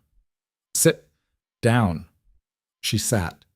Merrick folded his hands. "You have a choice. You can go back to being nobody. New identity. New city. We'll bury you so deep even we can't find you." He paused. "Or you can come back. Full reinstatement. Cleared record. Your team too." "Why would I do that?" "Because people like Cordova are still out there. People who think they're untouchable. And I need people who aren't afraid to touch them." Ava laughed, bitter. "You want me to be your weapon." "I want you to be what you've always been. Someone who doesn't quit. Someone who protects people who can't protect themselves. I protected people for years, and all it got me was dead friends and a dislocated shoulder. And a clear conscience." Merrick leaned forward. "You could have killed Cordova. Should have, by any reasonable measure. But you didn't, because that's not who you are." "You don't know who I am." "I know enough." He slid a folder across the table. "Think about it. You've got 72 hours. He stood, walked to the door. "What happens to my team?" Ava asked. "Same choice. Same timeline." He paused. "For what it's worth, I'm glad you survived Kandahar. We need people like you." Then he left. Ava sat there for a long time, staring at the folder. She found Marcus in the gym, beating the hell out of a heavy bag. "You get the offer?" she asked. "Yeah." He hit the bag again, harder. "You taking it?" "I don't know." "That's a first." He stopped, turned. "You always knew what you wanted, even in Kandahar, even when it was falling apart. You knew." "I knew I wanted to survive." "And now?" "Now I don't know if survival's enough." Marcus grabbed a towel, wiped his face. "Vance is taking it. Ming and Tate too. They want back in."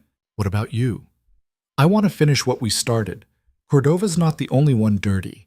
There's a whole network." He looked at her. "But I won't do it without you." "Why not?" "Because you're the reason we're still alive, the reason we didn't become what she is." He paused. "We need you." Ava shook her head. "I'm tired, Marcus. Tired of fighting. Tired of losing people." "Then don't lose us. Come back. Lead us." He stepped closer. "You're the best soldier I've ever worked with. The best person. Don't let Cordova take that from you." "She already did." "No, she tried. But you're still here.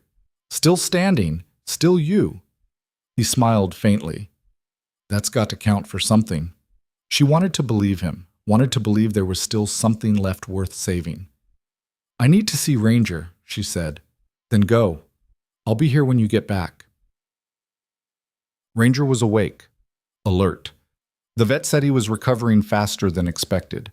Ava sat with him, told him about Merrick's offer, about the choice.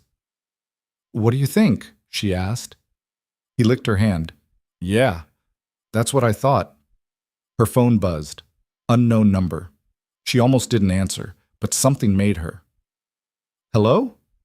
Silence. Then a voice, female, familiar. You should have killed me when you had the chance. Ava's blood went cold. Cordova.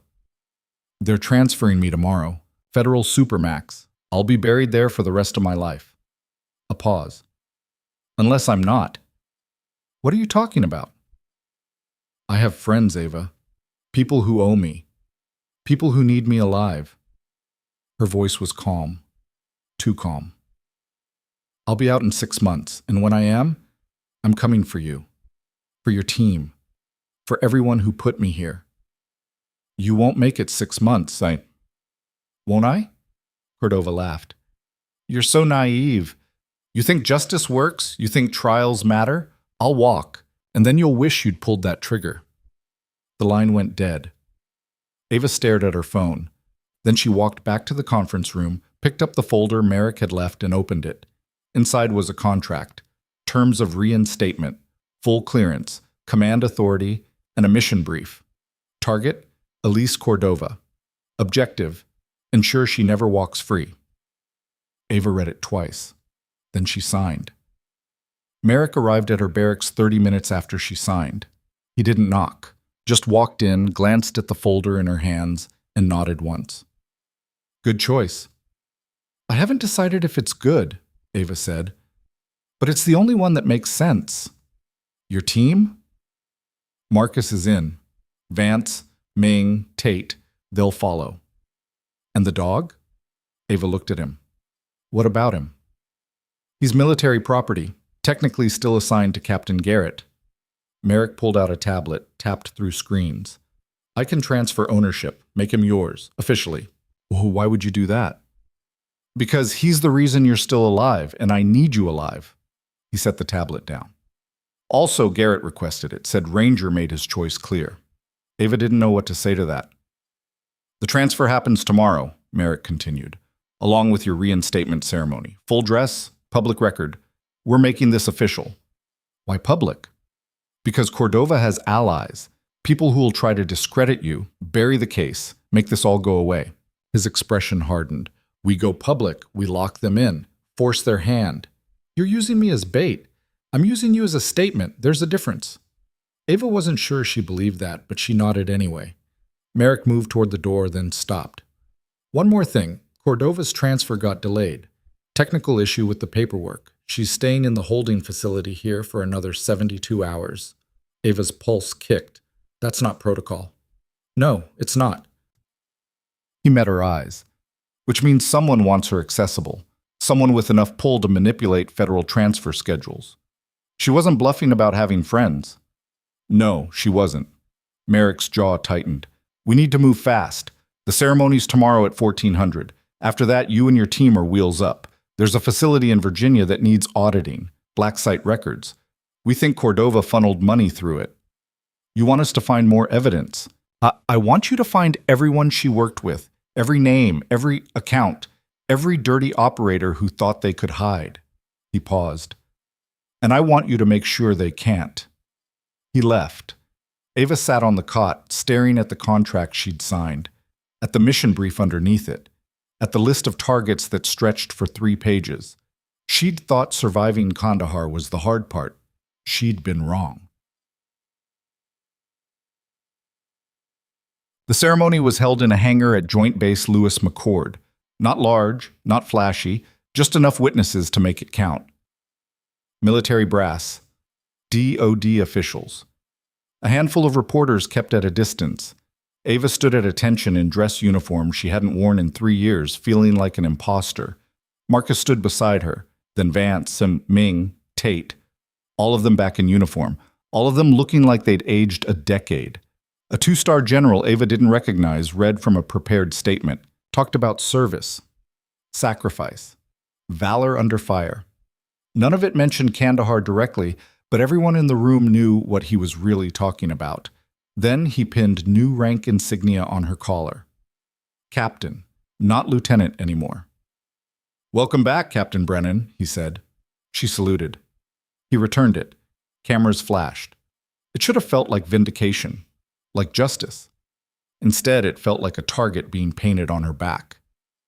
Afterward, there was a brief reception, coffee and bland pastries. Ava shook hands with people whose names she immediately forgot, smiled at officials who looked at her like she was a curiosity, and counted the minutes until she could leave. Garrett found her near the exit. He was in a wheelchair, legs still bandaged, but his color was better. He looked alive. "Captain?" "Don't," she said. "I'm still getting used to it." "You'll do fine." He nodded toward where Ranger sat beside her, alert and watchful. "He's all yours now. Paperwork went through this morning." "You didn't have to. Yeah, I did. He's your dog. Always has been." Garrett smiled faintly. "Take care of him." "I will." He wheeled away. Ava looked down at Ranger. He looked back, tongue lolling, shoulders still wrapped, but healing. "Guess it's official," she murmured. His tail wagged once. The flight to Virginia left at 1800. Military transport, no frills, just seats and cargo netting and the constant drone of engines. Ava sat near the front, going through the mission brief for the third time. The facility they were auditing, codenamed Greystone, had been operational for 6 years. Off the books. Used for interrogations, asset debriefings, and apparently financial laundering on a scale that made her head hurt. Cordova had routed $40 million through it in 2 years. That money had gone somewhere, to someone, and Ava's job was to find out who. Marcus dropped into the seat beside her. "You ready for this?" "No." "Good. Means you're paying attention." He glanced at the brief. "Greystone's going to be a mess. Records scattered, half of them probably destroyed. We'll be lucky to find anything useful." "We'll find it." "You sound confident." "I sound stubborn. There's a difference." She closed the folder. "Cordova kept records. She's too paranoid not to. We just need to figure out where. And if she encrypted them, buried them in places we can't access, then we make her talk." Marcus raised an eyebrow. "Merrick won't authorize that." "Merrick doesn't need to know." He studied her for a long moment. "You've changed." "Yeah, I survived." "That's not what I mean." He leaned back. 3 years ago, you would have followed protocol, played it by the book. Now you're talking about off-book interrogations. 3 years ago, I trusted the system. Now I know better. Just don't lose yourself in this. Ava looked at him. I already did. I'm just trying to find the pieces. Greystone sat 30 miles outside Richmond, disguised as a decommissioned textile mill. Fences. Cameras. Guards who checked IDs 3 times before letting them through. Inside it was sterile. White walls. LED lighting. The smell of disinfectant and old coffee. A civilian contractor met them at the entrance, late 50s, balding, wearing a visitor badge that said his name was Proctor. Captain Brennan, your team. He didn't offer to shake hands. Director Merrick briefed me. You're here to audit financial records related to Operation Greystone. That's right. Most of those records are classified. Above your clearance. Ava pulled out a folder, handed it to him. My authorization, signed by the Deputy Secretary of Defense. Read it carefully. Proctor scanned it. His expression soured. This gives you access to everything. That's the idea. I'll need to verify us. You do that. We'll be in the records room. Ava walked past him. Her team followed. Proctor sputtered protests behind them, but Ava ignored him. They found the records room on the 2nd floor, a converted office space filled with filing cabinets, computer terminals, and boxes stacked floor to ceiling. This is going to take weeks, Ming said. We've got 48 hours, Ava replied, so we prioritize. Vance, you take financial transactions. Marcus, personnel records. Ming, communications logs. Tate, digital forensics on the servers. What are you doing? Vance asked. Finding Cordova's insurance policy. She started with the most recent files. Requisition orders, supply manifests, payroll records. Most of it was mundane, standard black site operations. But buried in the 3rd box, she found something. A purchase order for a secure storage unit, off-site, paid for with an account that didn't match any official budget line. She pulled the document, scanned it. The signature at the bottom wasn't Cordova's. It was someone named Lawrence Finch, Deputy Director, DIA. Ava's stomach dropped. Marcus, he looked up. Yeah? Cordova wasn't working alone. She had a partner. Ava handed him the document. Someone high enough to authorize off-book spending without oversight. Marcus read it, swore. Finch, I know that name. He was at the Kandahar briefing, sat in the back, didn't say much. He was evaluating us, Ava said quietly, deciding if we were expendable. And when Cordova's deal went sideways, he helped cover it up, which means he's still covering it up. Ava pulled out her phone, dialed Merrick. He answered on the second ring. Brennan, report. We found a connection. Deputy Director Lawrence Finch, DIA. He's been funding Cordova's operations through Greystone. Silence. Sir? I heard you. Merrick's voice was tight. Are you certain? I'm looking at his signature on a purchase order for a storage unit that doesn't exist in any official database. That's not coincidence. No, it's not. And a pause. I'll bring him in for questioning. He'll lawyer up. Stonewall. We need leverage. What kind of leverage? The kind Cordova's been holding over him. Ava glanced at the document. There's a storage unit, address listed as a warehouse in Alexandria. I'm guessing that's where she kept her insurance. You're guessing. I'm right. Merrick exhaled. Fine. Secure the location, but do not engage Finch directly. If he's dirty, he's dangerous. Understood. She hung up. Marcus was staring at her. We're going to Alexandria. Yes, against orders. Merrick said secure the location. I'm securing it. He meant wait for backup. Backup takes time. Finch has already had 3 days to realize we're closing in. If there's evidence in that warehouse, he's going to destroy it. Vance stood. Then let's move. The warehouse was in an industrial park that looked like it had been forgotten a decade ago. Broken windows. Graffiti. Weeds growing through the parking lot. They approached on foot, weapons ready, moving in tactical formation. Ranger ranged ahead, nose to the ground, checking for threats. The building's main entrance was locked. Marcus picked it in under 30 seconds. Inside was darkness. Dust. The smell of mildew and rust. Ava clicked on a flashlight. The beam cut through the gloom, revealing rows of storage units. Most were empty. A few had furniture, boxes, the detritus of lives abandoned. Unit 47 was in the back corner. The lock was new, high security, electronic. Tate, Ava said. He moved forward, pulled out a bypass tool, plugged it into the lock's panel. 30 seconds later, it beeped. Green light. The door clicked open. Inside were filing cabinets, a laptop, and a wall covered in photographs. Ava stepped closer. Her breath caught. The photos were surveillance shots. Officials, generals, politicians, all of them in compromising situations. Taking bribes. Meeting with foreign operatives. Engaged in activities that would end careers if they went public. And in the center of the wall was a photo of Finch, shaking hands with a known arms dealer in a hotel room in Dubai. She had them all on a leash, Vance said quietly.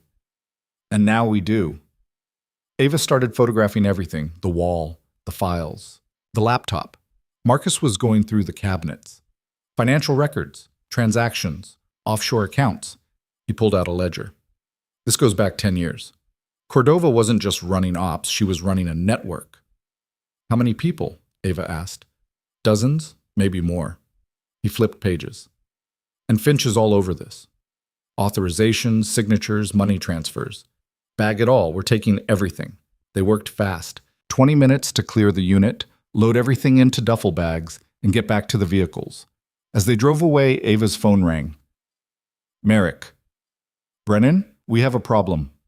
What kind? Cordova's gone. Someone hit the transport convoy an hour ago. Killed 6 guards, wounded 4 more. She's in the wind. Ava's hands tightened on the phone. How? We're still piecing it together. But it was professional, military-grade weapons, inside knowledge of the route. He paused.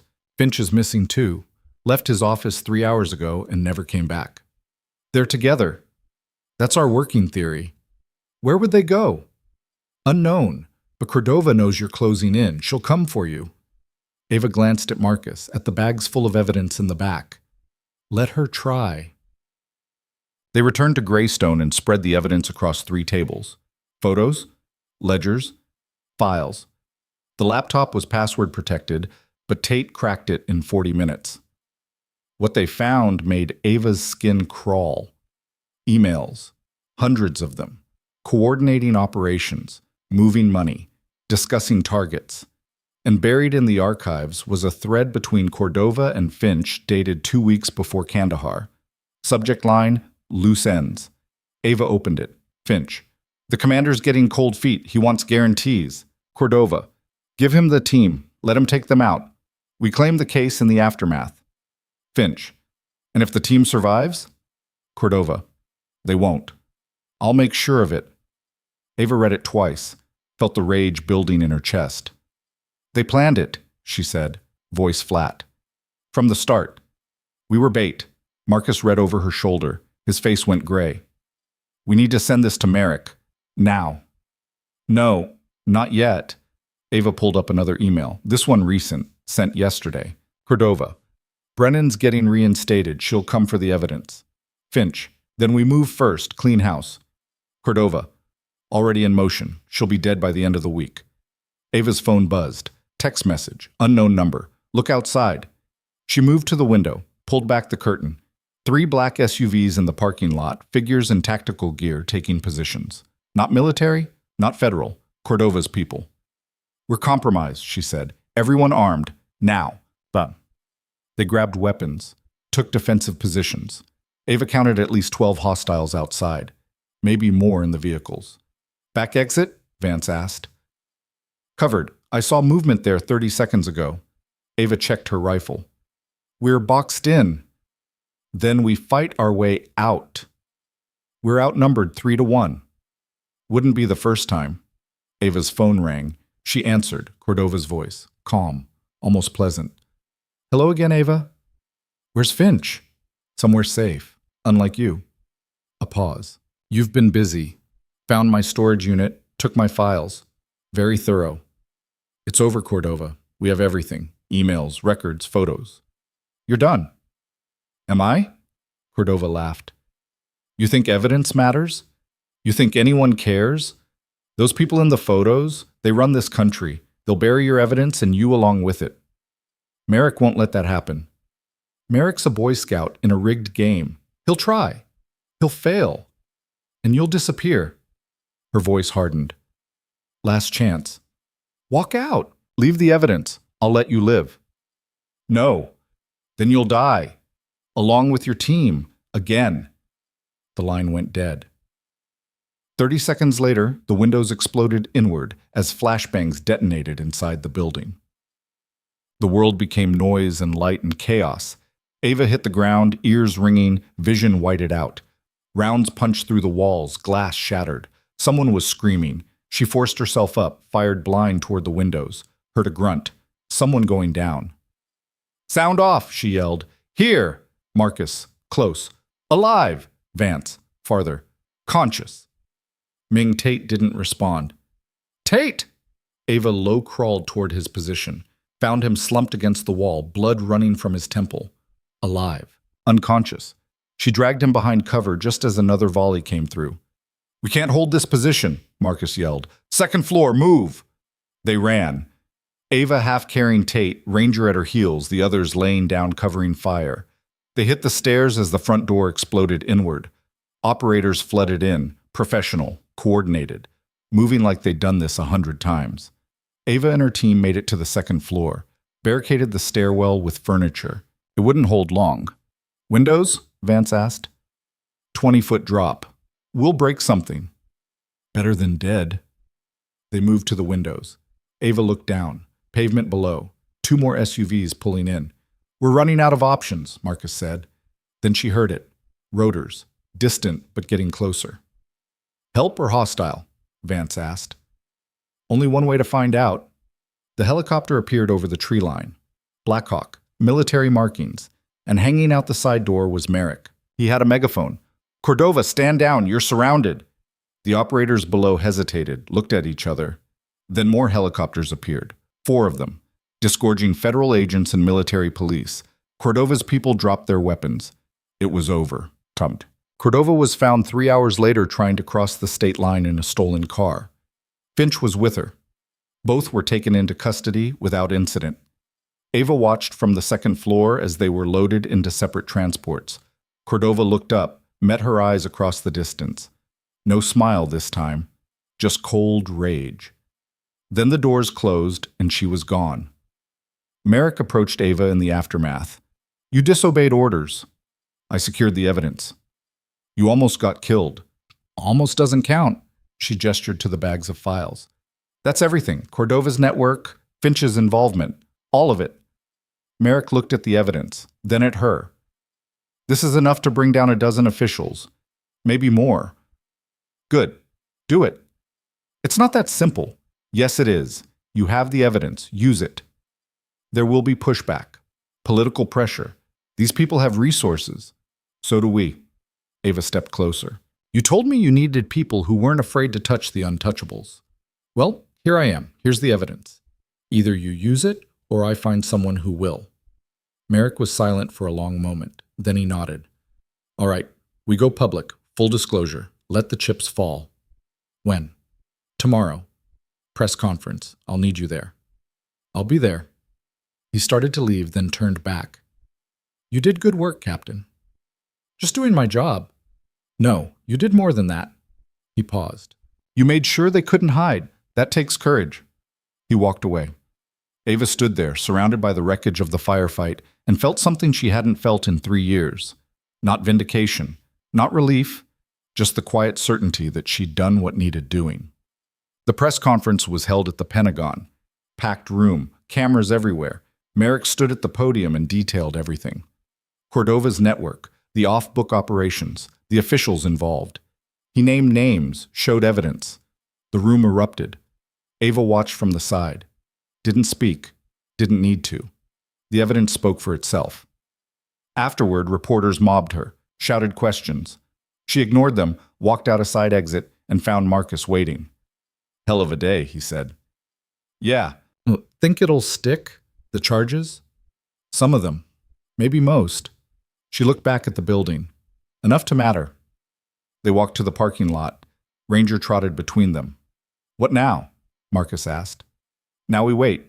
See who gets indicted, who flips, who tries to run. And if they come after us? Retaliation? Let them try. Ava opened her car door. I'm done running, Marcus smiled. Good. She drove back to her temporary quarters, fed Ranger, and was about to collapse on the bed when her phone buzzed. Text message. Unknown number. Her stomach tightened. She opened it. You think you won? You didn't. This is just the beginning. See, attached was a photo. Ava stared at it, felt the blood drain from her face. It was a surveillance shot. Recent. Taken yesterday. Of her. Standing outside the press conference, crosshairs superimposed over her head. And in the corner of the image, barely visible, was a timestamp. 3 hours from now. Ava called Merrick before she called anyone else. He answered immediately. Brennan, someone just sent me a threat. Photo with crosshairs. Timestamp says 3 hours from now. Where are you? Quarters, Building 7. Stay there. I'm sending a security detail. No. Ava was already moving, grabbing her go bag, checking her weapon. Security details are targets. I'm moving. To where? Somewhere they won't expect. She paused. Cordova's in federal custody. How is she sending messages? She's not. Someone's doing it for her. Merrick's voice was grim. We seized her phone, her devices, but if she had a contingency plan, she did. She always does. Ava whistled for Ranger. I need her visitor logs. Everyone who's had contact with her since she was arrested. That's classified. Director, someone just put a target on my head. Either you help me or I handle this my way. Silence. Then, I'll send the logs. 10 minutes. Make it 5. She hung up, grabbed Ranger, and was out the door in under 60 seconds. Took the stairs instead of the elevator, exited through a side entrance, and pulled into traffic without looking back. Her phone buzzed. The logs. She pulled over 2 blocks away, scanned the list. Most names were attorneys, federal prosecutors, a few family members. Then she saw it. Visitor logged yesterday at 1600 hours. Name, David Proctor. The The same civilian contractor who'd tried to block them at Greystone.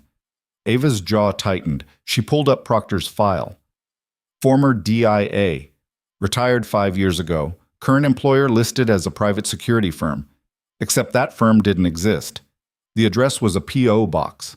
The phone number disconnected. Proctor was a ghost. Just like her. She dialed Marcus. I need you to find someone. David Proctor, former DIA. Last known location was Greystone. On it. What's this about? He visited Cordova yesterday. Now I'm getting death threats. She checked her mirrors. He's not retired. He's operational. You think he's the one cleaning up? I think he's been cleaning up since Kandahar, and now we're on his list. Marcus swore. I'll track him. Where are you going? To have a conversation with Cordova.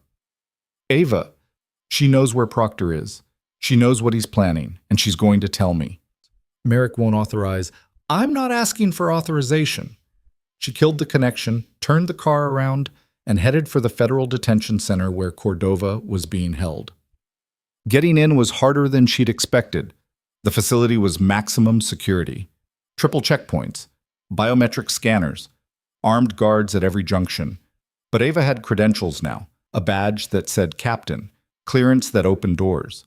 She made it to the visitor processing area before someone stopped her. A supervisor. Older woman with steel gray hair and an expression that suggested she'd seen everything twice. Captain Brennan, you're not on the approved visitor list. I need to see Elise Cordova. Official business. Official business goes through the prosecuting attorney. You know that. This can't wait. It'll have to. The supervisor crossed her arms. Cordova's on lockdown. No visitors except legal counsel. Someone sent me a death threat an hour ago. Cordova's involved. I need to question her. Then file a request through proper channels. I don't have time for channels. Ava stepped closer. That threat had a timestamp. 3 hours. I've already burned one. Either you let me in or people die. The supervisor studied her. You're serious? Dead serious. A pause. Then, 5 minutes. Supervised. Any problems, and you're out. Fine. They walked her through security, took her weapon, her phone, her watch, left her with nothing but the clothes on her back and the anger she'd been carrying for 3 years. Cordova was in a holding cell on the 3rd floor. 8 by 10 feet, concrete walls, a cot, a toilet, nothing else. She sat on the cot when Ava entered, looking worse than she had 2 days ago. Bruises on her face, split lip. Someone had gotten to her. Didn't expect to see you so soon, Cordova said. Who's Proctor? Cordova smiled, blood on her teeth. You're smarter than I gave you credit for. Answer the question. Why? You already know. Former DIA, one of mine. Been handling cleanup for years. She leaned back against the wall. Good at his job, quiet, efficient, doesn't leave loose ends. He sent me a threat. I know. I told him to. Ava's hands curled into fists. Where is he? Somewhere you won't find him until it's too late. Cordova's smile widened. You think arresting me ended this? I'm just one part of a network. Proctor's another, and there are more. People you haven't even identified yet. Then give me names. Why would I do that? Because you're looking at life in prison. Cooperation might buy you a deal. Cordova laughed, raw, bitter. I'm not looking at life. I'm looking at a closed casket funeral. The people I worked for don't leave witnesses. They'll kill me before I testify. Then help me stop them. Why? So you can feel like a hero?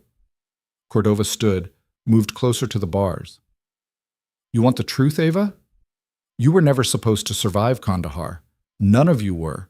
You were collateral damage in a deal worth billions. And the only reason you're alive now is dumb luck. That's not luck. That's survival. Call it what you want.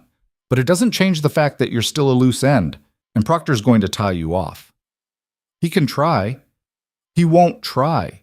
He'll succeed. Cordova's eyes glittered. You know what the timestamp means?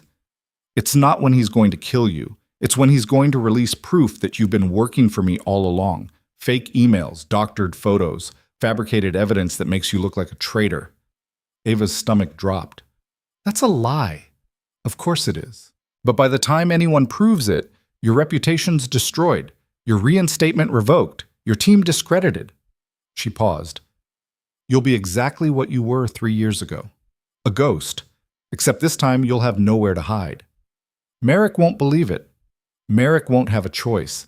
The evidence will be airtight, and the people backing it have more power than he does.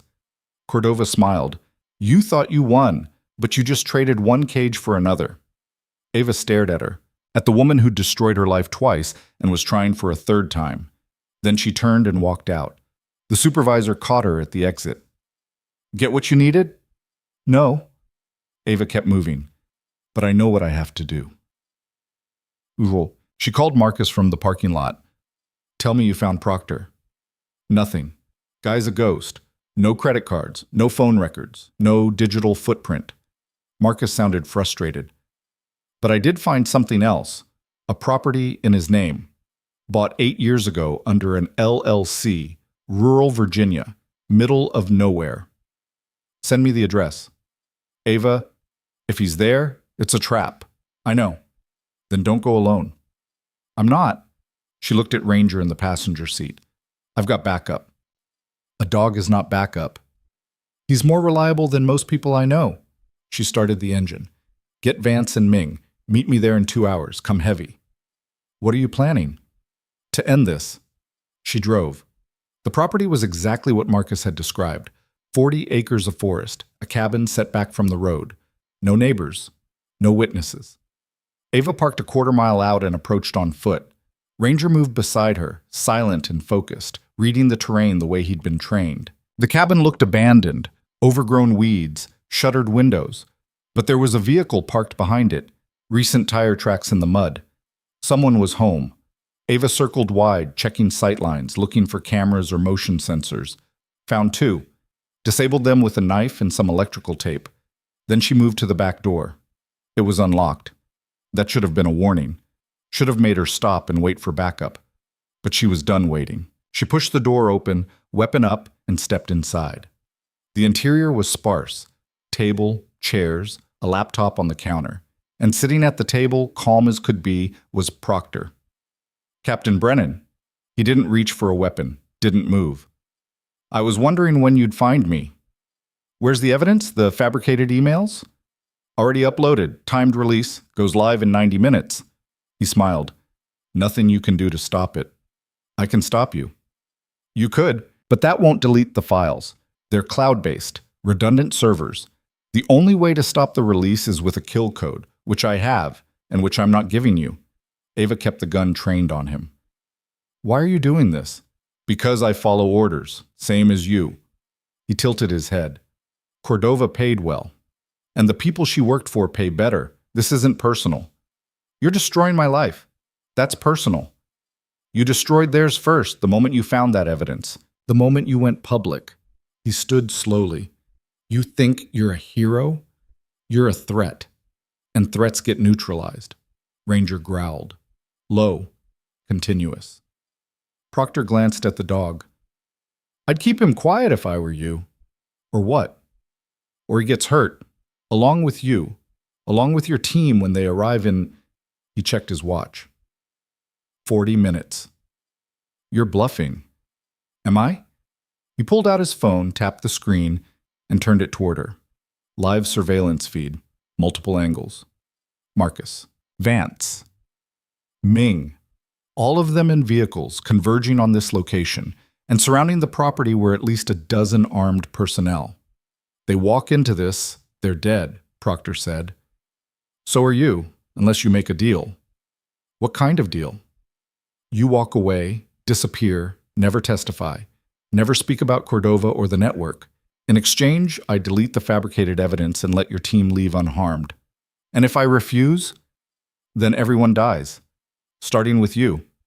Ava's mind raced, calculating odds, exit strategies, ways to flip this. There were none. She was outgunned, outnumbered, trapped. Exactly like Kandahar, except this time she wasn't following someone else's orders. All right, she said. I'll take the deal. Proctor relaxed slightly. Smart choice. On one condition. You're not in a position to negotiate. I am if you want me to disappear quietly. Ava lowered her weapon. You delete the evidence now, in front of me. Prove it's gone. Then I walk. Proctor considered, then nodded. Fine. He sat back down, opened his laptop, and started typing. Ava moved closer, watching the screen, watching his hands. There, he said, turning the laptop. Deleted. All of it. She looked. The files were gone. Trash emptied. No recovery possible. Good, she said. Then she shot him, not to kill, through the shoulder. He went down screaming, laptop clattering to the floor. Ava kicked it away, grabbed his phone, and sent a message to the armed personnel outside. Stand down. Proctor compromised. Await further orders. She didn't know if they'd believe it. Didn't care. She zip-tied Proctor's hands, shoved a rag in his mouth to muffle his screaming, and dragged him into a closet. Blood smeared across the floor. His face was white with shock and pain. Then she grabbed his laptop and his phone and ran. Made it to her car in under 3 minutes. Threw the laptop in the back, floored the accelerator, and didn't slow down until she was 10 miles away. Then she pulled over and opened the laptop. Proctor had lied. The files weren't deleted. They were still there. Scheduled to upload in 70 minutes. But he'd been stupid. Left himself logged in. Didn't encrypt his access codes. Ava pulled up the files. Started deleting, not just the fabricated evidence, everything, his entire operation, client lists, payment records, communications. She torched it all. Took 30 minutes. By the time she finished, Proctor's network was gone. Erased. Unrecoverable. Then she called Merrick, told him where to find Proctor, told him about the ambush team at the property, gave him coordinates, descriptions, everything. Federal agents are inbound, Merrick said. They'll secure the area. What about your team? Call them off. Tell them to turn around. I'll explain later. Brennan, just do it, please. A pause. Then, done. They're being redirected. Ava exhaled. Thank you. When this is over, we're having a long conversation about following protocol. Looking forward to it. She hung up, then called Marcus herself. What the hell, Ava? Merrick just told us to abort. I handled it. Proctor's down. His people are scattered. The threat's neutralized. You went in alone. I had Ranger. That's not the point. Marcus. Her voice was tired. I'm okay. We're okay. That's what matters. A long silence. Then, yeah, okay. But next time, we go in together. Next time, she agreed. They hung up. Ava sat there in the car, hands shaking now that the adrenaline was fading. Ranger pushed his head over from the back seat, rested it on her shoulder. We're okay, she whispered. We're okay. She believed it this time. Duh. The arrests happened fast. Proctor was taken into custody, charged with conspiracy, attempted murder, falsifying evidence, operating an illegal mercenary force. His ambush team surrendered without a fight once they realized their handler was gone and federal agents had them surrounded. The fabricated evidence never went live. Ava's reputation stayed intact. 3 days later, Merrick called her into his office. Proctor's talking, he said without preamble. Gave us 12 names. Officials, contractors, foreign operatives, all part of Cordova's network. That's good. It's a start. We're still piecing together the full scope. He paused. But there's something else. Cordova wants to see you again. Ava tensed. Why? She says she has information about Kandahar, something she didn't tell you before. Merrick leaned back in his chair. Could be a play, could be genuine. Either way, the prosecuting attorney thinks it's worth hearing. What do you think? I think she's facing 40 years and looking for any angle to reduce her sentence. But I also think she knows things we don't. Things that could help us close this case completely. He met her eyes. It's your call. You don't have to go. Ava thought about it. About seeing Cordova again. About reopening wounds that had barely started healing. But she needed to know. Needed to hear whatever truth Cordova was finally willing to tell. Set it up, she said. They met in an interrogation room this time. Not a cell. A table. 2 chairs. A camera in the corner. A guard outside. Cordova looked smaller somehow. Diminished. the fight gone out of her eyes. The bruises on her face had faded to yellow and green, but new ones had appeared. Someone was making her life difficult inside. "You came," she said. "You asked." "I did." Cordova folded her hands on the table. Handcuffs clinked. "I wanted to tell you something before the trial, before everything becomes public record." "I'm listening." Kandahar wasn't supposed to go the way it did. Her voice was quiet. "The commander was supposed to hand over the case. We'd extract. Everyone walks away clean, but he got paranoid, thought we were setting him up, so he set us up instead. That doesn't change what you did." "No, it doesn't." Cordova met her eyes. "But when the shooting started, I had a choice. Pull you out or cut my losses. I chose losses. And I've been paying for it ever since." "Why are you telling me this?" "Because you deserve to know it wasn't just greed, it was fear. I was terrified of what would happen if that case got out. The people involved, the operations it would expose." She paused. "I thought I was protecting something bigger than your team." "You were wrong." "I know." Cordova's shoulders sagged. "Your team, the ones who survived, they were good soldiers, the best I ever worked with. And I sent them to die because I was more afraid of my bosses than I was of doing the right thing. You could have told the truth, exposed them, and ended up dead in a ditch somewhere? Maybe. Probably." Cordova shook her head. "I'm not brave like you, Ava. I never was. I just knew how to survive, how to play the game. And when the game turned on me, I didn't know how to stop playing." Ava stared at her, trying to find anger, trying to hold on to the rage that had kept her moving for 3 years. But all she felt was tired. "Is that everything?" she asked. "Almost." Cordova reached into her pocket, slowly, so the guard wouldn't react, and pulled out a folded piece of paper, slid it across the table. "There's one more name. Someone I never told Proctor about. Never told anyone. My real insurance policy." Ava unfolded the paper, read the name written there. Her blood went cold. "That's not possible." "It is, and it's true." Cordova's expression was grim. "They're the one who authorized Kandahar, who set up the deal, who's been protecting the network from the inside." She paused. "And they're the one who'll try to bury this trial. Bury all of us. If you don't move first." Ava looked at the name again. "Senator, someone with oversight authority. Someone who'd been publicly supporting the investigation. Someone who'd been playing both sides from the beginning." "Why are you telling me this now?" "Because they're going to kill me before I can testify. I know it. They know it." Cordova's voice was steady. "But if you move fast, if you take this to the right people, you can stop them. You can finish what we started." "We didn't start anything. You did." "Then finish what I started." Cordova leaned forward. "I'm not asking for forgiveness. I'm not asking for mercy. I'm asking you to make sure this meant something. That my mistakes don't protect the people who should burn for them." Ava folded the paper, slipped it into her pocket.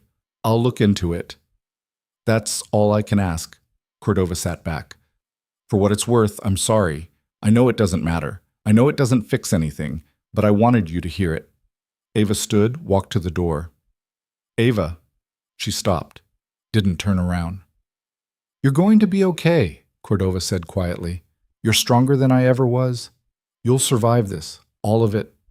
Ava looked back. "I already have." Then she left. She took the name to Merrick that night. He read it. His face went pale.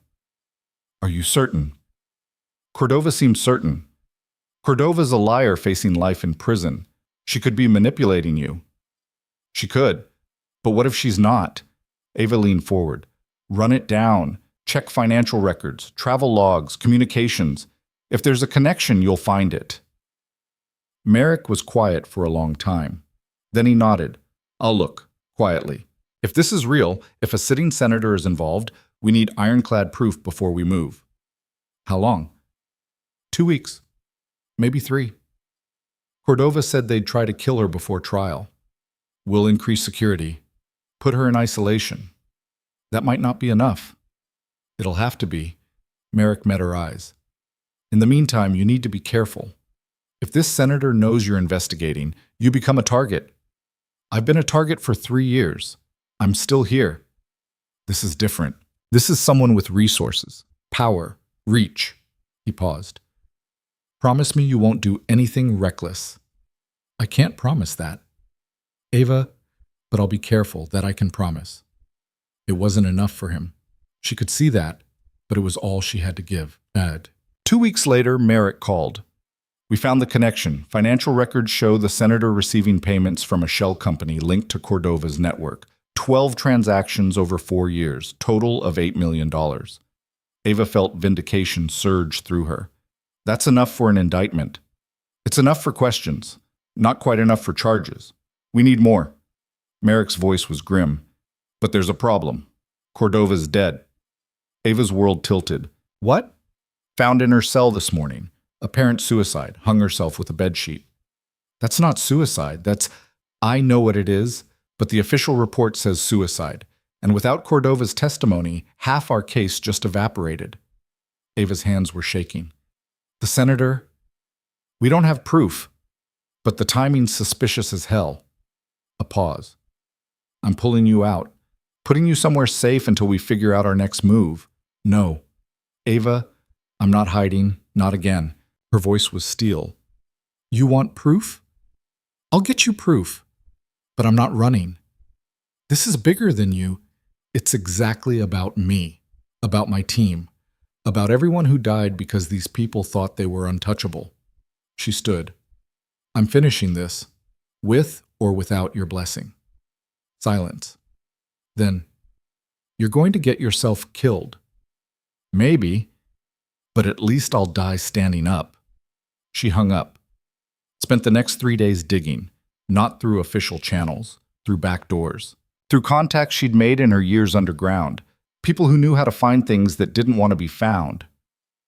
And she found it. Emails. Encrypted, but not well enough. Correspondence between the senator and Cordova. Planning operations, discussing targets, coordinating payments. And one email, dated 3 days ago, that made Ava's blood run cold. Cordova's becoming a liability. Handle it, make it look clean. She forwarded everything to Merrick, then to the prosecuting attorney, then to 3 journalists she trusted. Then she waited. The story broke 36 hours later. The senator was arrested at their home in Georgetown, charged with conspiracy, money laundering, accessory to murder. The evidence was damning, the backlash immediate. They resigned within a week, took a plea deal to avoid trial. 20 years. Federal prison. No parole. 3 other officials connected to the network were indicted. 2 pled guilty. 1 went to trial and lost. The network was finished, dismantled, scattered to the wind, and Ava could finally breathe. The memorial service for the Kandahar team was held 6 months later. Not official, not military, just a quiet gathering at Arlington National Cemetery. Marcus had arranged it. Vance, Ming, and Tate flew in. A few family members who'd been told their loved ones died in combat and deserved to know the truth. They stood in a circle around a memorial stone. Not graves. There were no bodies to bury. Just names carved into granite. Lieutenant Sarah Vance, Corporal David Ming, Private First Class Jordan Tate, Staff Sergeant Marcus Lowe, Captain Ava Brennan. All listed as killed in action 2022. All standing here alive, scarred but breathing. A chaplain said a few words, then Marcus spoke, then Vance, each of them talking about the ones who didn't make it, the ones who died in that desert while Cordova flew away. When it was Ava's turn, she didn't know what to say, so she told the truth. We were sent to die, and we almost did, but we survived. Not because we were better or stronger or smarter, because we refused to quit. She looked at her team, at the people who'd become family in the worst possible way. And now we're here, still fighting, still standing, still refusing to let the people who tried to bury us win. She paused. I don't know if that's justice, but it's close enough. Someone started clapping, then someone else, then everyone. It wasn't much, just a handful of people in a cemetery, but it felt like vindication. After Marcus pulled her aside, Merrick called. He's got a new assignment, high-level corruption case. Needs someone who's not afraid to shake things up. He asked for me. Specifically, Ava looked at Ranger, who was sitting patiently nearby. At the memorial stone with her name on it. At the team that had survived hell and come out the other side still whole. "I'll think about it," she said. "That's what you always say?" "And I always end up saying yes." Marcus smiled. "Yeah, you do." 3 days later, Ava walked into Riverside General for the first time in 7 months. The ER looked the same. Same chaos. Same desperate energy. Same nurses who barely looked up when she walked past. She found Dr. Patel in Trauma Bay 2, stitching up a patient. He glanced up. Did a double take. "Brennan? Hey, Doc. I heard you were... I saw the news, but..." He shook his head. "What are you doing here?" "Visiting." She nodded toward the patient. "That a clean wound?" "Knife. Straight edge. Not too deep." He tied off the last stitch. "Why?" "Because you missed a foreign body. Left lower quadrant. See the way the tissue's discolored?" Patel looked. His expression changed. "How did you..." "X-ray will confirm it. Probably a piece of the blade broke off." She stepped back. "Just thought you'd want to know." She walked out before he could respond. Found the nurse's station. Asked for the supervisor. Was told she was in a meeting. So Ava waited. 20 minutes later, a woman emerged from an office. Late 50s. Tired eyes. Name tag said Linda Reeves, nursing supervisor. "Can I help you?" "I used to work here. Ava Brennan. I was wondering if you're hiring." Reeves studied her. "I know who you are. Saw you on the news. Military hero. Took down a corruption network." "I'm just someone who wants to get back to work." "As a nurse?" "As whatever you need." Ava met her eyes. "I'm good at emergency medicine. Good at staying calm under pressure.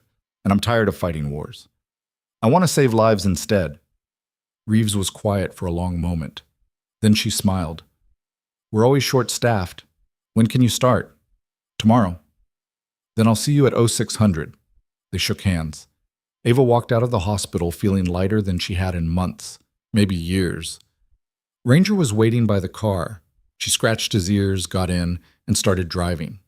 Not away from anything this time. Toward something. 6 months later, Ava was in the ER when the convoy arrived. She heard the sirens first, then saw the military vehicles pulling up. Personnel in tactical gear hauling a gurney. Deja vu hit her so hard she almost dropped the chart she was holding, but this time she wasn't invisible. "Brennan," Patel called, "I need you on this." She moved without hesitation, stepped into the trauma bay, assessed the patient, male, mid-30s, shrapnel wounds, arterial bleed. "BP's dropping," a resident said. "Then we stabilize him." Ava's voice was calm, certain. "Pressure on that wound. Get me 2 units of O-neg and someone page surgery." The team moved, not questioning her, not doubting her, just following her lead.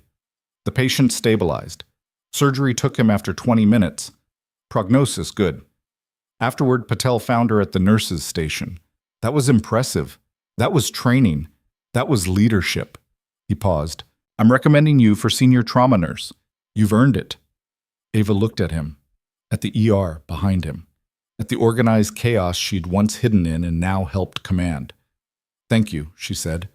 He nodded and walked away. Her phone buzzed. Text from Marcus. "Job offers still open. Merrick's asking again." She typed back, "Tell him I'm busy, but I'll consult when you need me." "Fair enough. Dinner this weekend? Vance wants to celebrate her new contract. I'll be there." She put the phone away, looked around the ER one more time, and felt something she hadn't felt in years. Peace. Not the absence of conflict, not the end of struggle, just the quiet knowledge that she was exactly where she belonged, doing exactly what mattered, helping people who couldn't help themselves. No longer invisible, no longer erased. Just Ava Brennan, nurse, soldier, survivor. And for the first time in 3 years, that was enough. Ranger appeared from around the corner. The hospital had granted him special clearance as a therapy animal. He sat beside her, tail wagging, and she rested a hand on his head. "We made it," she whispered.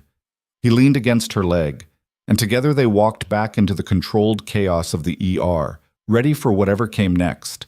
Because they'd survived the worst the world could throw at them. And they'd do it again if they had to. Not because they were fearless, but because they refused to quit. And that made all the difference.